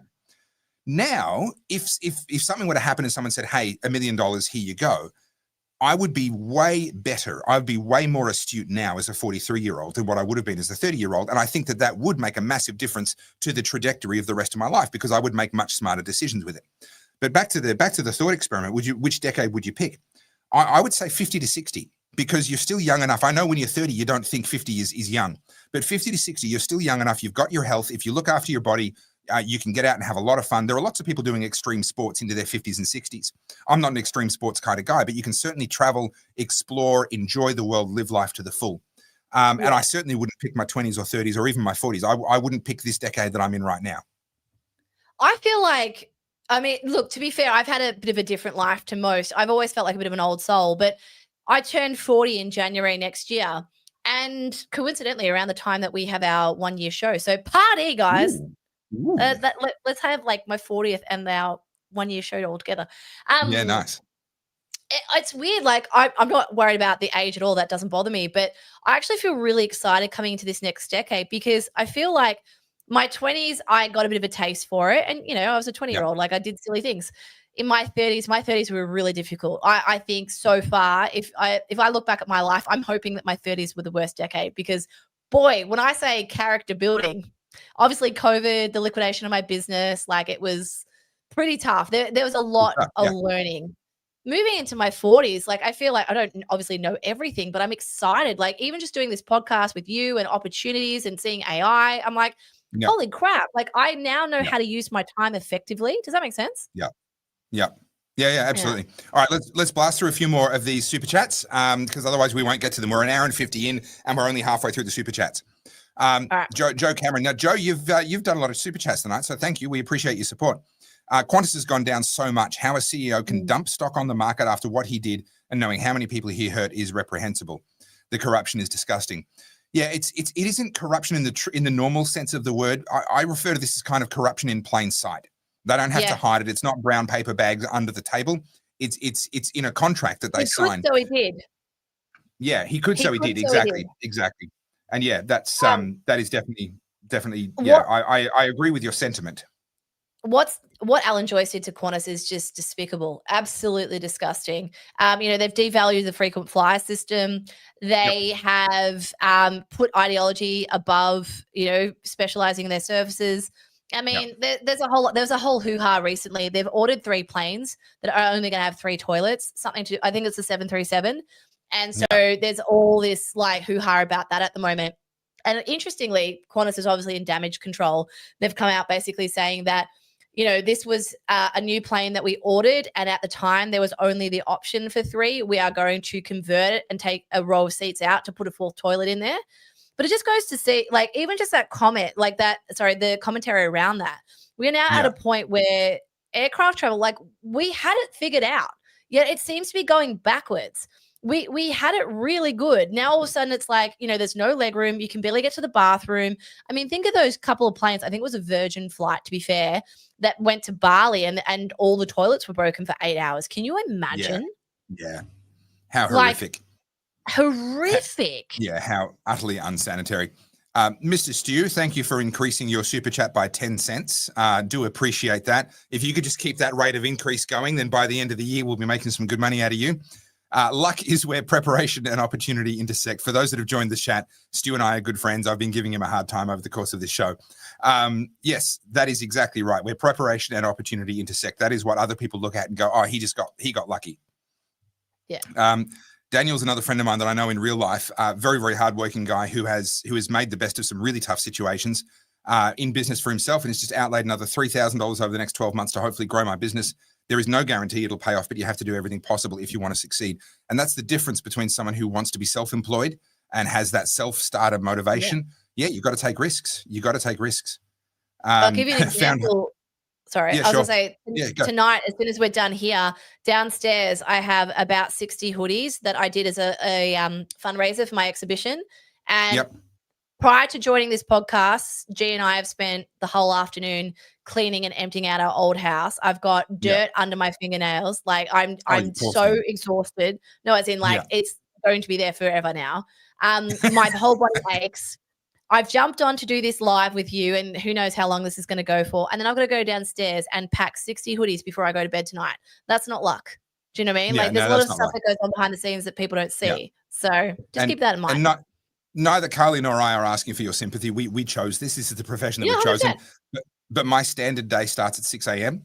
and I don't typically finish working until after 9 p.m. most nights. I will take a break at lunchtime and I'll take a break at dinner time to spend time with the kids and the family. And 5 days a week, I'm genuinely doing 12 to 14-hour days of work 5 days a week, and then I'm doing some work on the weekends as well. And which people is are going why to look at me. You for coffee. Well, yeah, exactly. Keep us going with coffee. And again, we're not asking for your sympathy. This is what we've chosen. But people are going to look at us in the future and say, "Oh, they just got lucky. They, whatever." They'll have their narrative around it. No, we saw an opportunity. Yes. We realized what our giftings were, which is communicating and helping people to unpack what's going on in the world, etc. And we leaned into it and we did the work. And that's why the success is coming and will come for us. All right, the new camera. This is my laptop camera. Looks looks like CNN Orange Man bad edit. Yeah, you're not wrong. I need to get a new camera. The camera I've got is actually really good, but clearly it doesn't handle how hot the studio gets, unfortunately. The old Sony issue, eh? The old Sony issue. Joe Cameron again. The digital ID thing is awful. It's a prison. Back to Australia. Would it be too much to ask if a minister actually had experience in what their ministerial portfolio actually does? This is a huge problem. You've touched a massive problem here, Joe. And this cuts back to, sorry to keep promoting my stuff. I talk about this in here and the way that politics works on the inside. These people are not given a ministerial position because they're the best person for the job. They're given a ministerial position because they're trying to keep all the various power brokers internally with all their different factions happy as they do their ministerial reshuffles and figure out who's going to be the prime minister and all that crap. It is nothing to do with competence or expertise or anything. And even worse now, becoming a minister in a portfolio isn't about doing a good job in the portfolio. It's about carrying favor so that when you leave politics, you get offered board positions on the companies that you handed contracts to while you were a minister. The whole thing is completely perverse, and government has completely forgotten that it is a servant and not a master. Can I interrupt for 2 seconds? I need to show you this comment. And I can answer this, but I feel like you'll do better. You ready? There you go. So, Liberty Prime. This is actually a good topic. All right. So I thank you for bringing it up. Anything that other people see value in is valuable, whether you call it a job or not. Whatever.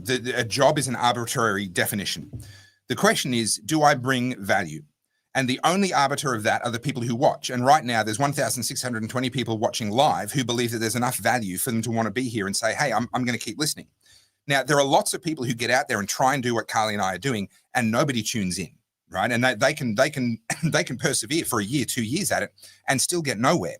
And the reality is, what's happening there is people are saying, "I'm sorry, you're not bringing enough value. I don't want to put aside my time to watch what you're doing because I don't see value in it." So you can call it a job or not a job, whatever you want, but it's very, very clear. I mean, over the journey, I've sold multiple thousands of books. Not a single person has come back to me and said, "Hey, I want my money back because I didn't get enough value out of that book." Not a single person. People watch my stuff and go, "Hey, I want to tune in next week." They subscribe. They're seeing value. So we could argue about whether or not it's a job. Fine, whatever. It's very clear that what Carly and I do bring value, and people value it enough to want to tune in the following week and tune into the next show and keep watching my videos on YouTube and Carly's Reels on TikTok. So if you focus less on whether it meets your definition of a job and focus more on, are you bringing as much value as you can? Because if you figure out how you can bring more value to the world, then simultaneously you're going to start to be more successful because one comes with the other. You are way more magnanimous than I was going to be.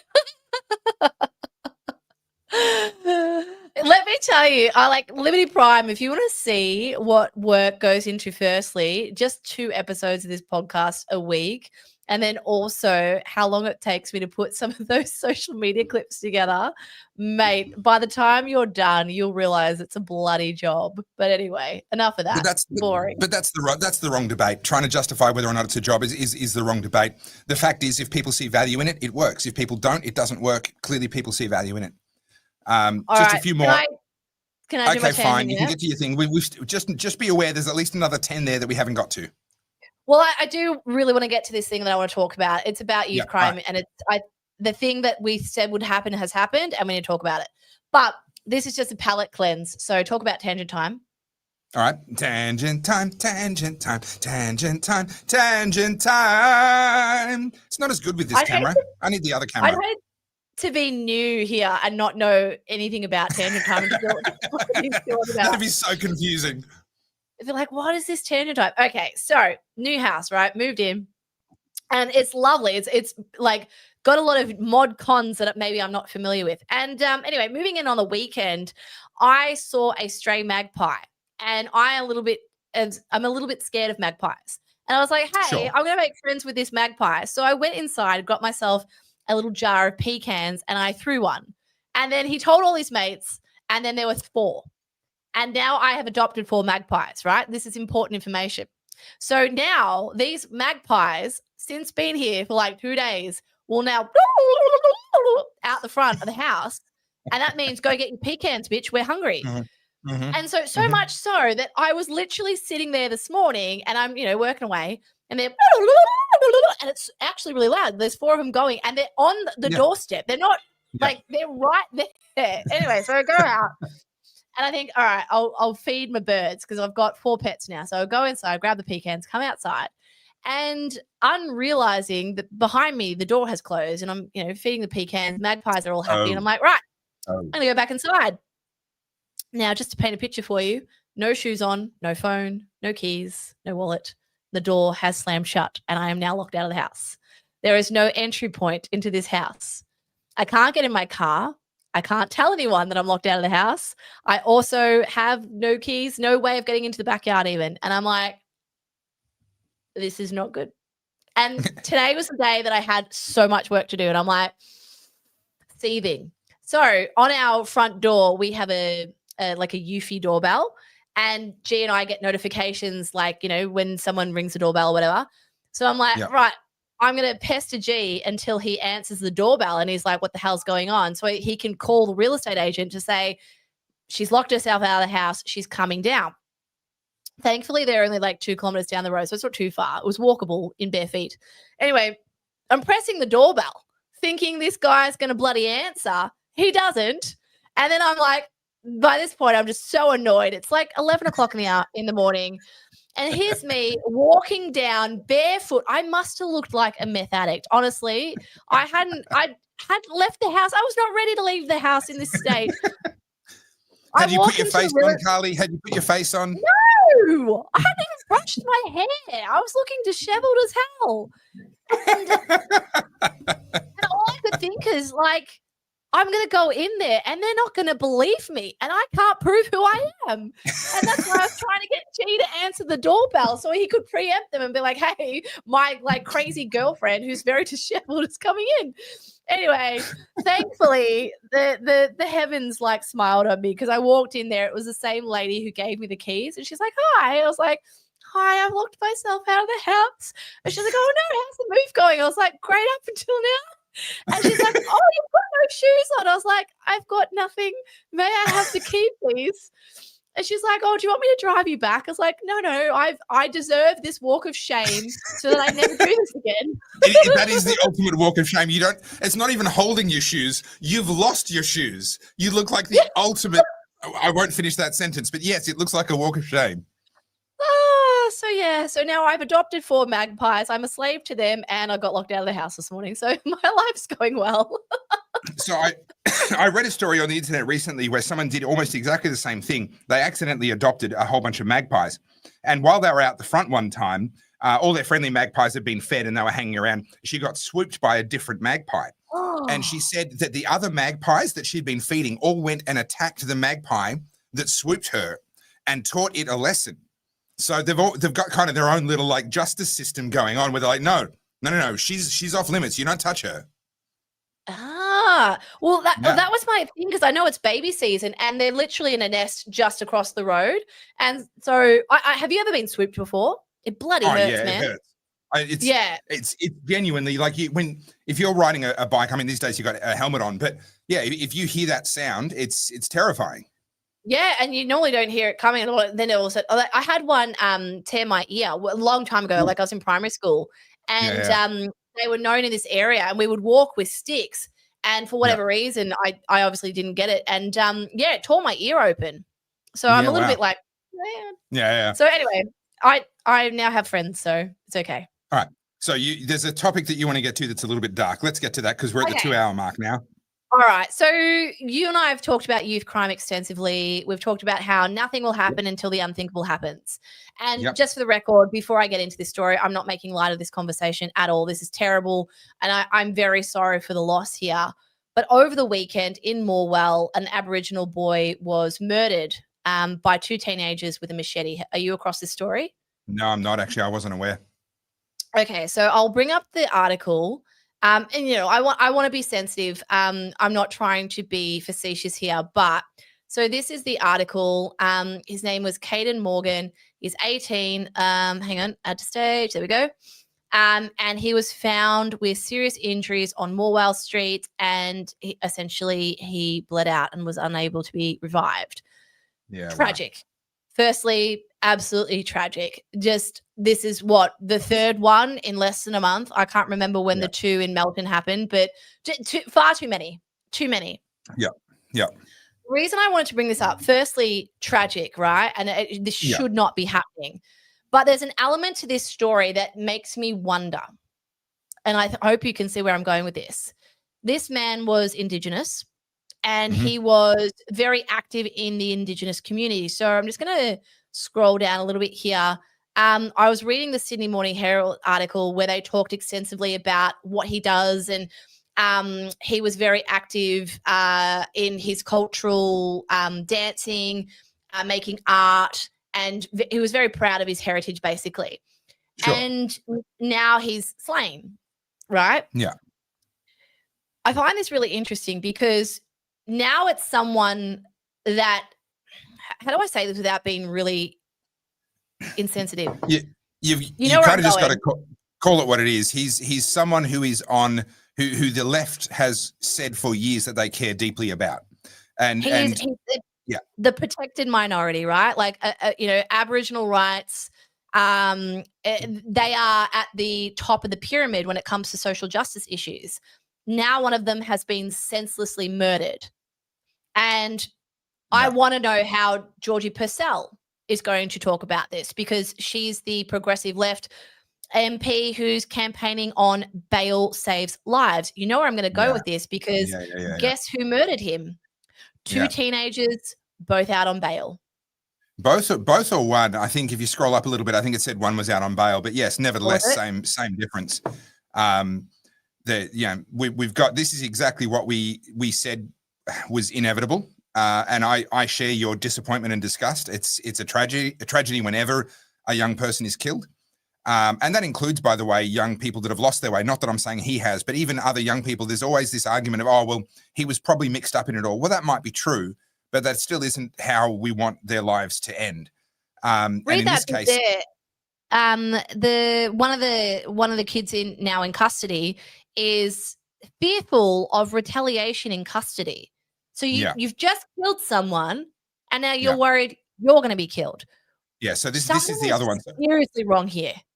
Yeah. So one of them was out on bail. This Mr. Fenton, it says he has no prior convictions. So presumably not out on bail, or if he was, then he's not been found guilty of anything in the past. He was still working through the system. But this is what we talked about, where nothing is going to change with the situation in Victoria until one of two things happens.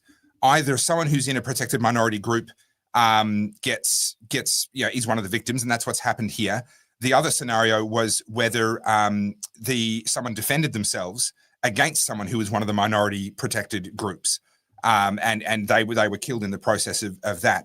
And neither of those is a good outcome. But this one here, I mean, it's difficult to talk about without getting instantly called all kinds of things. But at this point, are they finally going to realize, hey, we've got a serious problem and we need to fix it, or are they just going to keep releasing violent criminals on bail forever? I mean, at this point, it seems like the latter. I cannot get my head around this. I mean, I feel like I've said everything I can say about youth crime, the machete bins, all of it. But, now these are kids. They're being murdered, right? 18 years of age, and murdered by a 16 and an 18-year-old. Something is so wrong here. And it's wrong on multiple levels. It's wrong on the justice system. It's wrong on a school system. Like, what are these kids learning? How are they learning this, right? Yeah. I know when I was 16, I wasn't thinking, oh, geez, I want to go break into a home with a machete. Like, why? There's something about the socialization of these kids, their complete abandonment of any values or morality. Yeah. You think about the two Sudanese boys who were murdered a couple of weeks ago. One of them was 12. Yeah. 12. Yeah. He should be freaking playing Pokemon or like basketball. Like, what the hell is happening? Yeah. Murder shouldn't be on the table. I don't get it. No. And apparently it's taken, I'm just reading this here, it took Jacinta all day to make a comment. What can she say? Yeah. What can she say? These are her bail laws. This is her Yeah. state. This is her government. Yeah. What's happening is on her watch. I mean, Yeah. you know how I feel about her, but it's not me or you that we've got to convince. Yeah, It's the people who think she's doing a great job. Yeah. And a couple of weeks ago, we had David Limbrick MP, who's one of the good ones in the world, on the show. And he said something that it didn't sit comfortably with me, but I let him kind of talk. And to be clear, I'm a huge admirer of David's. But this particular comment where he said that, these things take time, these revisions to the bail laws take time, and getting the justice system ready to be able to hold all of these people rather than releasing them on bail, is going to take some time. And I don't really buy that, to be honest. We've got a highly dysfunctional justice system. That's true. We do have prison overcrowding. That's also true. But we do also have empty prisons that they've mothballed, and actually some of them quite recently built that they haven't really put into service. And when you've got people being murdered on the streets and you're releasing violent criminals, and I want to be specific here, people who committed a violent offense, who were then bailed while they were awaiting trial, who then committed another violent offense while they were on bail, and then got bailed a second time. Those people are running around doing whatever they want because they think they're immune. They think that nothing's going to touch them, nothing's going to hurt them. I don't have a lot of patience for any excuses about how hard it is to uprate the justice system to be able to hold those people in custody. Find some other people who maybe shouldn't be in custody and put them out on bail. There are people who are in prison for non-violent crimes. How about we put them on bail and we keep the violent ones behind bars in their place? At this point, I mean, one of the most fundamental promises of government, and I'm very cynical of government, but they make a couple of fundamental promises. We'll build the roads, we'll look after the healthcare system, and we'll look after the justice system and crime. Well, Victoria is failing on all of those fronts, and I mean failing badly. There was a recent audit on their roads that found that 1/4 of all Victorian roads fall into the lowest category for road maintenance, for the road condition. They're in the lowest category that they have available. 1/4 of all the roads in Victoria. If you follow my social media, you'll see I blew out a tire hitting a pothole in Victoria only, 2 weeks ago, not even 2 weeks ago. Blew a decent-sized hole in the sidewall of a tire. Thankfully, they were old tires that were due to get replaced the next day anyway. But that's beside the point. Just to add my little 2 cents here, I now have a bolt this big inside one of my tires. My tires are not cheap. I've got all terrains on the Jeep, and there's a massive bolt in the front of it. Like, the state of Victoria is just, and you think about how many people are bottoming out in those potholes. Like, luckily I got a big car, but imagine being like a little Hyundai Getz or something, hitting one of those potholes at 60 k's an hour. You'd square off your rim if you don't, Or a motorcyclist. That can be fatal for a motorcyclist. You hit a pothole on a motorbike, you'll end up on the underneath the truck in the other lane coming the other way. I mean, it is a matter of life and death for those people. But back to the crime thing. This is one of the most fundamental promises of government, right? You pay your taxes, you do the right thing, you obey the rules that we make for you, and we will take care of crime and criminals and make sure that you're safe. Now, I don't think that's the government's job. I think that should actually be an individual responsibility. That's another story. That's what they promise. That's what they say they will do. That's the advertising based upon which they say taxes are the price we pay for living in a civilized society, right? That's the shtick. And they're not doing it. And they could do it. It's not a hard thing to do. But this is now a matter of will on the part of Jacinta Allen. She doesn't want to face this problem.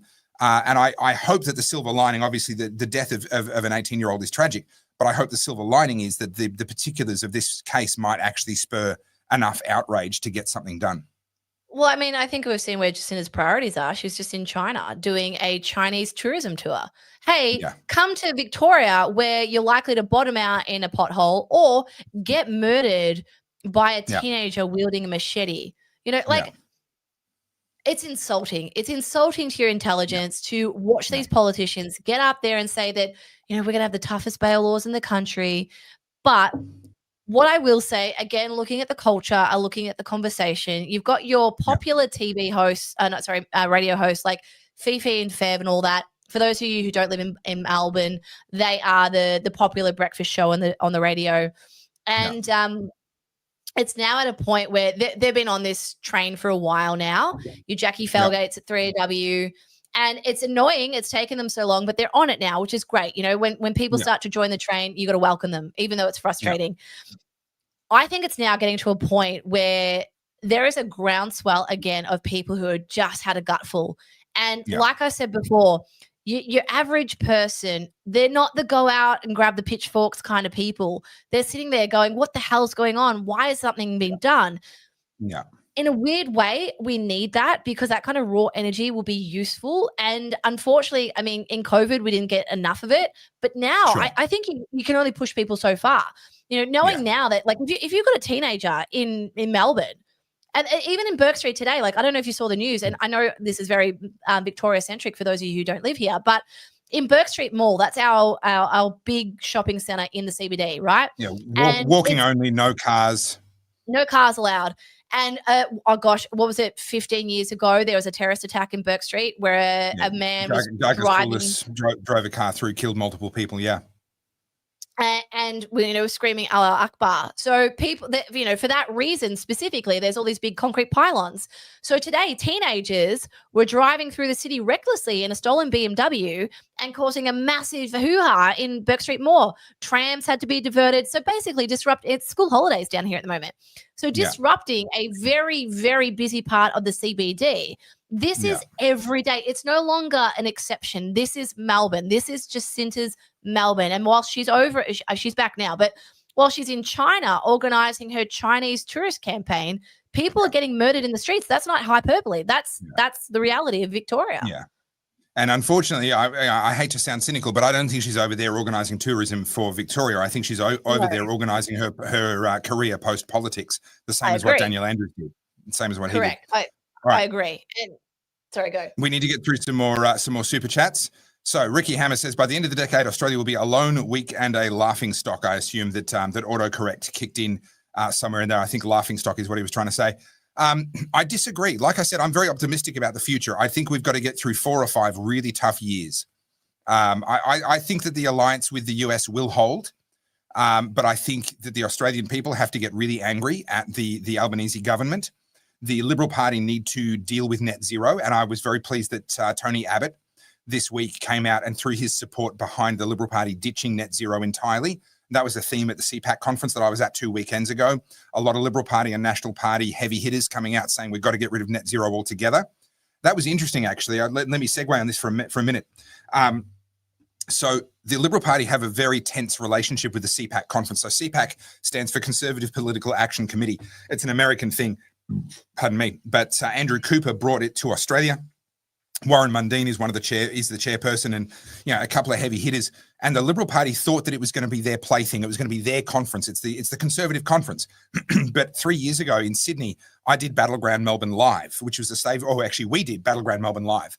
Carly, you were there on stage with me, 4 of us, telling our stories from the COVID era. One sec. Excuse me.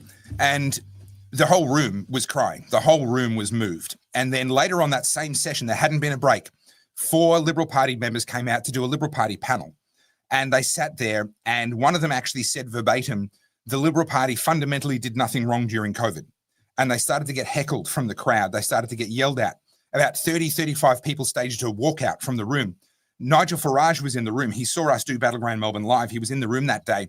And he starts joining in the hecklers. Nigel Farage is joining in the hecklers. And he starts shouting at the Liberal Party panel, read the room at them. And they couldn't understand what was happening. They thought this was their conference. They could just get up there and grandstand and talk and they'd be lauded. So what happened then was last year, the Liberal Party of Queensland put an embargo on the CPAC conference. No Liberal Party member in Queensland was allowed to go to the conference. This year, they've realised they have to actually try and mend that bridge because the conference is amazing. The conference they're running now is phenomenal. It's the best conference in Australia. And so they sent along, they couldn't send Susan Lee, the leader of the Liberal Party right now, because she would just be torn to shreds in a room like that. Yeah. So they sent Ted O'Brien, who's the deputy Liberal leader right now. And I'll say to his credit, he got heckled, but to his credit, he handled it really well. Now, he did not join in the call to put an end to net zero. He can't. Under Liberal Party rules, he's a front bencher. He has to abide by the current policies of the party room under the Liberal Party rules. But he handled the room well. He handled himself well. And around him were a bunch of Liberal and National Party heavyweights, the likes of Alex Antic, Jacinta Price, Senator Matt Canavan, who were all unequivocally saying we have to ditch net zero. And Tony Abbott, obviously former Prime Minister and Liberal Party heavyweight, has come out this week saying the Liberal Party has to ditch net zero. So I'm actually optimistic that we will go to the next election with a real choice between the Liberal and Labor Party, where the Liberals will have actually rejected net zero, and that will be their main selling point against the Labor Party at the next election. And I think that should that then be successful and should they be elected, we will see a realignment and a reunification back with Donald Trump. He'll be in his last year of his presidency there in the US when that happens. And I genuinely believe that he'll be followed by probably JD Vance, but almost certainly somebody following in his footsteps. I don't think that he's going to get enough backlash, especially now with the Charlie Kirk thing and all of that.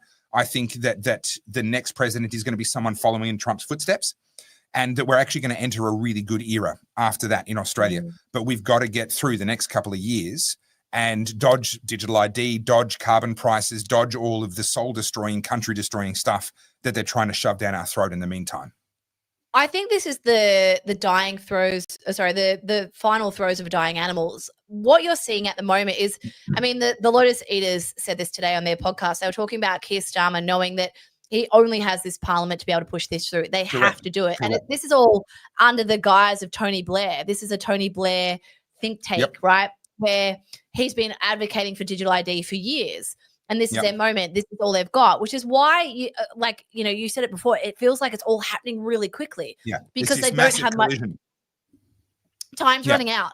And so in that, though, the messaging is really off.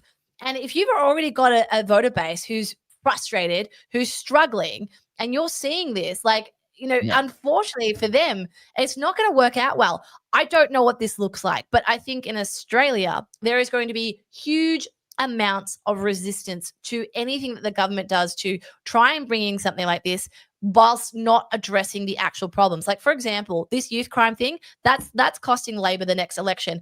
I think the Liberal Party here is disgusting. They need to get their act together. But with that being said, I don't think at this point in Melbourne, voting for Labor pretty much guarantees this state's done. And I think most people get that now. Yeah. All right, let's keep blasting through. We've got a couple of Palestinian ones. This is not something that Carly and I spend a lot of time on, but they're super chats, so we're going to talk about them briefly. I don't know if you've heard about this. I know nothing about this. Greta got schooled on Palestinian gay rights. Does that mean anything to you? I read something about this. I try to stay away from Greta. I just find it so fucking annoying. But I do know that there's a mutiny on their boat, and she got removed from being in charge or something. I don't care enough for the details, but I did see that. Another boy who cried wolf moment, declaring that they've been attacked by a drone. It's kind of the same old thing. Oh, we don't have enough attention. What can we do? Well, let's invent something. I find it really boring. Yeah, no, I agree. Now, this one's pretty grim. So this is from Patrick, the random roadie Van Roast. Who else saw the Australian nurses working in Gaza that had to do a C-section on a decapitated mother? I'm all for Israel, but that's fucked. I haven't actually come across that one, so I can't comment. Yeah, so sorry, Patrick. Yeah, not going to make a comment on something I don't know anything about. Larry Jones says, are you drinking cold coffee in a glass? No, I had a cup of tea. So black tea goes really well with a cigar. It's one of my favorite things to pair. And I have water. And I have actually, I didn't mention this. This was actually given to me by a friend. If you're watching, thank you very much. You know who you are. This is Spirit Thief. It's a Tasmanian distillery. And they actually won the World Wine and Spirits Competition, the gold medal in 2022 in New York. And I've got to say, it tastes like it too. It's an absolutely beautiful, beautiful drop. So I'm enjoying that. I had a little bit when I did a show. I do a cigar show every month with some friends. And so I had a little bit then. I'm having a little bit more now. And that'll probably last me a good 4 or 5 more shows. Are you being a beverage goblin? What do you mean? Oh. Beverage goblin is having multiple drinks all at once. You mean the thing that I've teased you for doing before? Yes, I do now. I do now remember. Yes, I guess I am. Tea, whiskey, and water. Yes, okay. Guilty as charged. Found Hope says, I'm 45, last of Gen X. What I grew up with and what I see now is so alien to me. I saw the last gasps of the efforts of the greatest generation. Sad. I agree, but this is the pendulum thing. What we saw in 2022-23 was the worst of it. The culture is moving back, and it's a good thing. So don't give up all hope. I think that it's going to be that generation that is currently about 25 to about 35, 40. They are the ones who are the worst, essentially. I'm sorry to be so generalist and slap an entire generation. But they're the ones that are going to cop it the worst because they were raised and indoctrinated in all this woke nonsense. They were told from the womb that this is the future. This is the way we're going. This is progress now. All the old fuddy-duddies are going to die out. And they really, a lot of them have nailed their flag to that mast. And now all of a sudden, the world is changing under their feet. And a lot of them aren't old enough, or sorry, they're old enough. They don't have enough life experience to understand what's happening around them. They're not mature enough. There's a lack of maturity among a lot of these. Yeah. Sorry to interject here, but this is important. So I don't like giving her any more airtime, but Clementine Ford was put up a video mocking Charlie Kirk's wife. And it wasn't satire. It wasn't funny. It was just her just being gross, right? And a lot of people were outraged. People were sharing it. And I was like, that's what she wanted. She wanted you to be outraged. She's so irrelevant now that she needs to throw meat to the base to get conservatives riled up so it keeps her in the headlines. And what people don't realize, like, she's not an idiot. Clementine Ford's not an idiot. I disagree with her on everything. But she knows, much like Portelli, that attention is the ultimate currency. When she does something that outrageous and that disgusting, she knows it's going to get people fluffing their feathers, right? So that's how she keeps in the conversation. The point is, with these people, with your Gretas, your Abbeys, your Clementine Fords, look at them, laugh at them, and then move away. Don't get angry at them. Don't get worked up around them. Just go, loser, and walk off. Move on. Because it takes the sting out of it for them. They're losing power. And interestingly, just on the Clem thing, I've had a lot of people. So for those of you who don't know this, I think most of you know this by now, but she went after me like bad at the height of 2021, right? July 2021, her little feminazis and the mainstream media came after me with a level of vitriol that is reserved for like war criminals, right? It was horrendous what they did. Yeah. Interestingly now, if she tried to do that today, like, I don't want anyone to do this on my behalf, so do not take this as a battle cry, but I believe if she was to come after me today, there would be a huge contingent of people be like, not Carly, right? Like the pendulum has swung, maybe not enough, but now it's to the point where if Clementine Ford comes after someone, that people are going to be like, this woman's unhinged. Whereas 2021, she was still held up as like a respectable feminist, you know? Yeah, so this really relates to Daniel's comment here. The ideologues on the left are eating their own, including the new movement of the LGB, splitting from the TQUIA+. His letters, not mine. There's some letters in there that I don't even know what they're going to be. This is definitely happening, but what you've got is a split. So you've got the ones that they've eaten, the Martina Navratilovas, the J.K. Rowlings, the Jermaine Greers. We've talked about all of that before. But you've also got the new generation of bitter clingers, and that's where Clementine Ford fits, where she is actually so entrenched inside the sexual revolution and the extreme end of the feminazi movement that she can't get eaten by them. She is them. And what's going to happen now is the pendulum moves back the other way, that she's going to become the bitter clinger. She's this new generation of people who they can't move from where they are because their entire identity is built around where they are. They're going to hold on to that for the rest of their lives. And, you know, the likes of Clementine Ford are going to grow old reminiscing about the early 2020s and the late 2010s, saying those were the days back when we were in the ascendancy. And unfortunately for them, you know, someone like a Clementine Ford, she's got very few options. She can't really leave, and yet she's now a part of a dying movement. Yeah. And it is interesting, though, like, not to harp on about these guys, but your Abbeys and your Clems, right? You're kind of your big examples. There is a massive, like we talked about this last week when we were talking about feminism, there is a huge groundswell of young women who are going, where do we go? I don't want to be attached to this death cult. Where do we go? Now, obviously, they're still looking at people who are trad wives, for lack of a better description, going, I don't want to be that either. So like there's a lot all happening, and it's all happening very quickly. I've just told you about this generation's also abandoning TikTok because they're exhausted by it. They're starting to realize that feminism isn't for them anymore. Like, and these things take time. You can't undo all this ideological brainwashing. They've been in it for their whole school system. Like, it's going to take time for them to rewire, you know? So I have hope for some of them. That's the power of Erica Kirk, though, in my opinion. And that's why she's being attacked so viciously, is because she's actually modeling a different kind of woman, a woman who isn't a feminist and yet is empowered. She's everything that feminism promised, but she's not a feminist. And that's what makes her so dangerous, I think, and why she's getting attacked as much as she is. Yes? Did you see this on the weekend? Bonnie Blue was assaulted by a crazy leftists, right? No, I did not see that. Bonnie Boo is literally the final boss of feminism. She's everything they wanted, like sexual promiscuity, making money with sex work, you know, like smash the patriarchy, all the kind of feminist tropes. Bonnie Blue is the result, much like Andrew Tate is, right? Bonnie Blue got assaulted by a progressive leftist because something about the brother, something about Bonnie Blue had done something to brother. I don't know enough about the story, but isn't it interesting? Of all the people to attack her, you wouldn't think it would be someone who literally wanted her to be created. Yeah. Look, I can't celebrate an assault on anyone.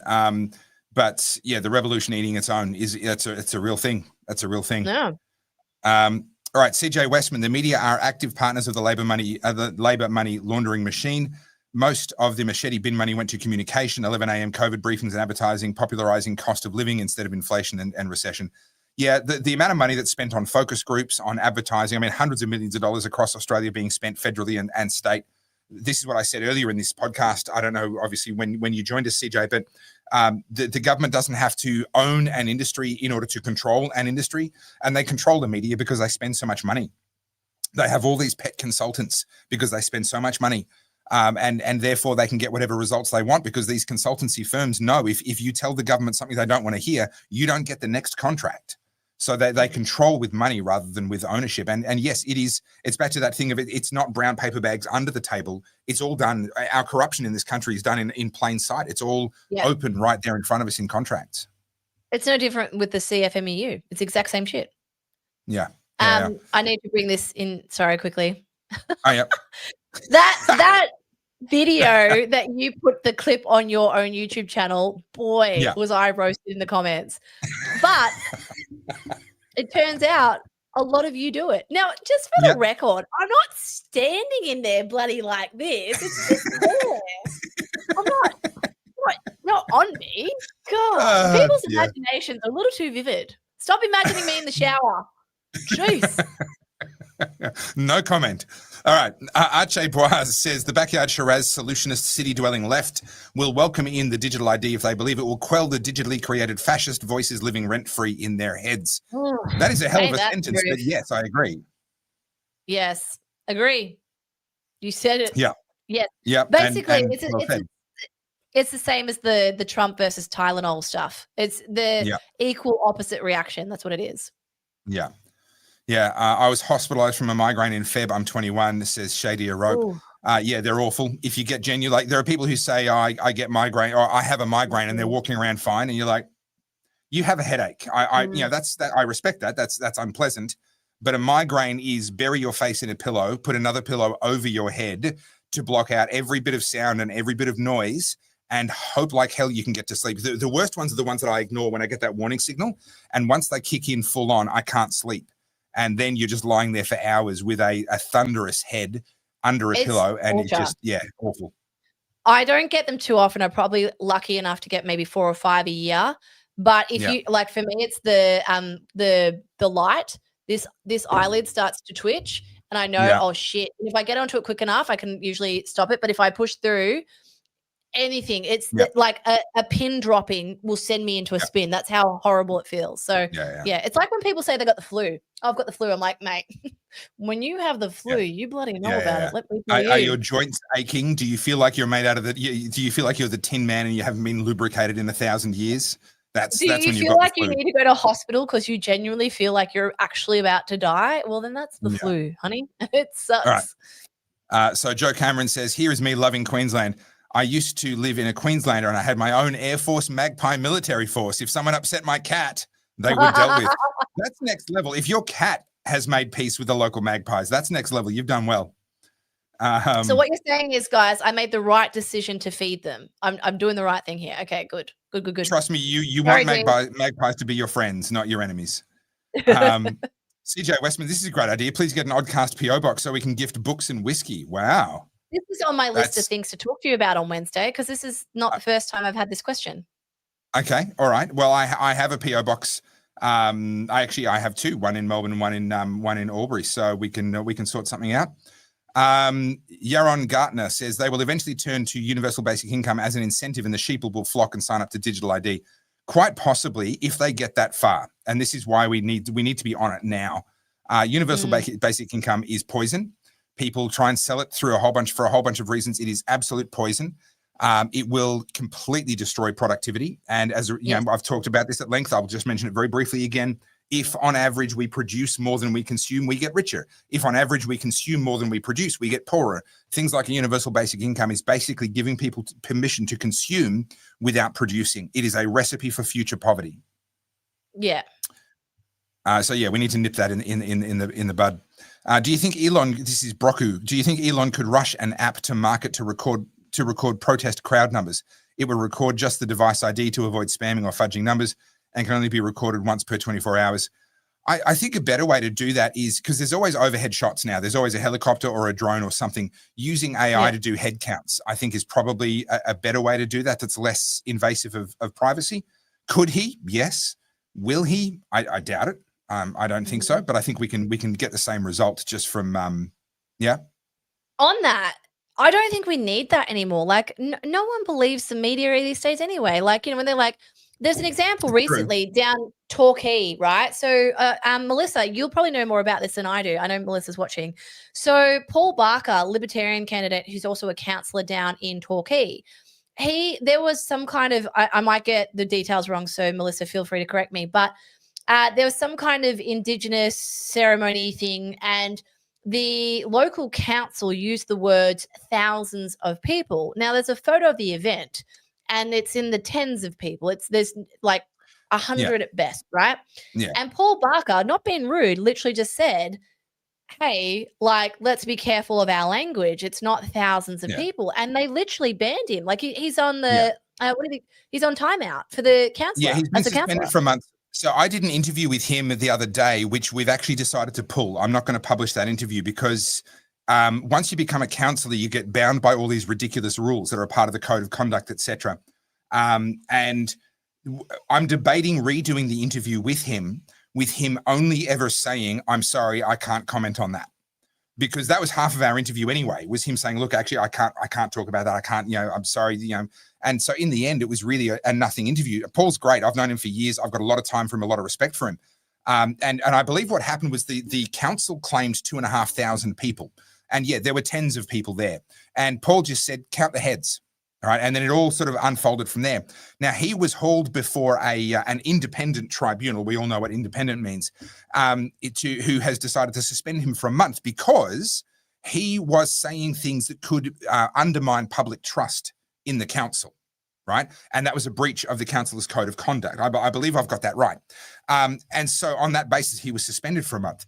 I would argue that if him pointing out the false claim risks bringing the council into disrepute, then making the false claim is the thing that is disreputable.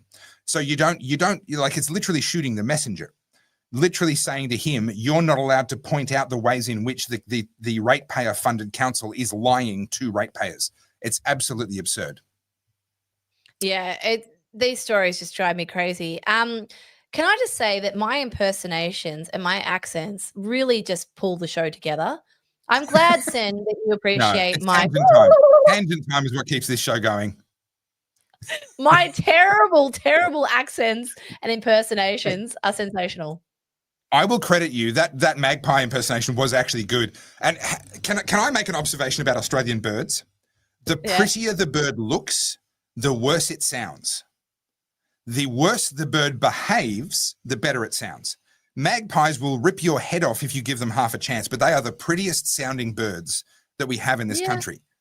White cockatoos look fantastic. You never want to have a flock of white cockatoos near you. It is just the jerks. They awful sound. And they destroy your wood. Like my close friend, my best mate, Sally, she hates cockatoos. Like, she has a vendetta against them. Like, if she could go to war with the cockatoos, she would. And they troll her because of that. But yeah, Australia's got a real thing with birds, don't we? It's weird. And then last one before we finish the show. This might be a record length for a live. Patrick the Random Roadie Van Roast says you can get Anagrain from pharmacy for migraines. Yeah, I need to go and talk to somebody about getting something better, because I do get them from time to time. But I'll figure that out. Well, this has been a fun show, Carly. There's lots of talk about it. What's hard with lives is like there's all these things I want to bring in, but the conversation's like Yeah. So But that's the fun. I mean, we Wednesday- didn't get to half the things I had on my list for today, but remember well, the we whole have premise. Wednesday. Well, that's right. But remember the whole premise of what we're doing, Carly. We are literally pointing a camera at the conversations that we already were having, right? Yes. We were having another one of our fun conversations, and we were like, this would be a great podcast. And so we did. And we made the agreement. There were a couple of rules. Number one, we have to have fun. If we stop having fun, there's no point. So we're going to keep doing it for as long as we're having fun. And number two, we're not going to change for our audience. We're going to do us. And either there's going to be a market for it or there isn't. And I think given there's 1,768 people watching us right now at 10:09 p.m. on a Monday night, I'd say that we're resonating with the audience. Oh, we've got a troll in the chat. Should we touch on the troll? I love it when all of a sudden a troll joins the chat. Nah, fuck them. Can't be bothered. Yeah, Go fuck away. them. We need to finish. We've been going for long enough. Maybe another time. Come back next week, troll. We might talk about you then. Soz, right, mate. Carly, You're not important. This has been a pleasure, but I have some breaking news. I am known as many different things to many different people for many different reasons. But one of the names that I have is the marbles guy. And that's because of the marbles videos that I did teaching people how preferential voting worked. Well, I am recording first thing tomorrow. I have it all down here ready to go. The first thing I'm recording starting at about 6:30 tomorrow morning is a video where I'm explaining how our energy market works using poker chips. The way our energy market works in Australia is completely munted and ridiculous, and you probably won't believe me when I break it down for you because it is so dumb. But I'm going to use poker chips. Different colors represent different kinds of energy, and I'm going to put it together in different scenarios and show you why. In Japan, they have cheaper electricity than us, even though 30% of their electricity comes from Australian coal and Australian gas that has been shipped to them from Australia. And yet they can burn it and put it into their electricity grid and pay less for their power than what we pay using our own coal and gas here. And it's not coal and gas's fault. It's the energy market operator and the way that works. And I'm filming a video using poker chips. So from later on this week onwards, I will be the poker chip guy. Yep. Didn't Mike Cannon-Brookes just buy a majority sharehold of AGL? Possibly. I don't know. Remembering that wrong? Right? Yeah. know. I'm pretty sure. I don't know. Either he did it or Atlassian did it. Like they are now the major shareholders of AGL. Yeah. Wouldn't surprise me. Anyway, more on that on Wednesday. Thank you, Koala Blues. Thanks for a great live. Thanks for being here. Thanks for being a great audience. Thanks, all 1,765 of you still online. A long one. Much appreciated. And please intro next podcast with Carly's back. I'll get them in. One of them came in the house today, so I'll get them in for us. Guys, buy us a coffee. Say thank you. Help us stay caffeinated and angry because that's how we do our best work. And also head over to @TheOddcast HQ on YouTube. Make sure you've subscribed to us on YouTube. That's going to help the channel. If you do want to get Oddcast merch, Carly, what are you wearing? Hang on, let me get rid of that. What are you wearing? Wearing the Oddcast. And on the back, I think that's the Tangent Time one. No, this is all just a simulation. Yes. Yeah. So we've got a bunch of different designs. We've got a bunch of different designs. It is all available at goodpeoplebreakbadlaws.com. Ta-da! You'll find my books and all that stuff there as well. But that's where you'll be buy G a beer. Well, hey, G gets the Waterboy Award this week. Coming in with that drink for you. To be honest, G's actually the most important part of this podcast because without it wouldn't happen. Yeah, that's probably fair. We'd be tripping over wires and having things fall on our heads during the podcast. That is absolutely true. All right, so next week we're starting with Carly's Magpie song. And yes, keep an eye out, Pro Engineer, this week for my video on how the energy market works. It is absolutely insane. People genuinely won't believe me. When I break it down, they're going to say, no, that can't be right. But it is. Also, right, guys, if you do want to message us and have us talk about a particular topic that we can plan for, when you do that, you can send us a private message and we answer them all. So, I mean, we do try and keep up with the chat, as you can see, but it just gets a little bit crazy. So if there's anything, like there's a topic that you want us to talk about specifically, you can let us know there and Topher and I will do some research on it and either he'll do a video or we'll discuss it on the Wednesday show. Yep. Thanks, guys. We love you. Thanks for watching.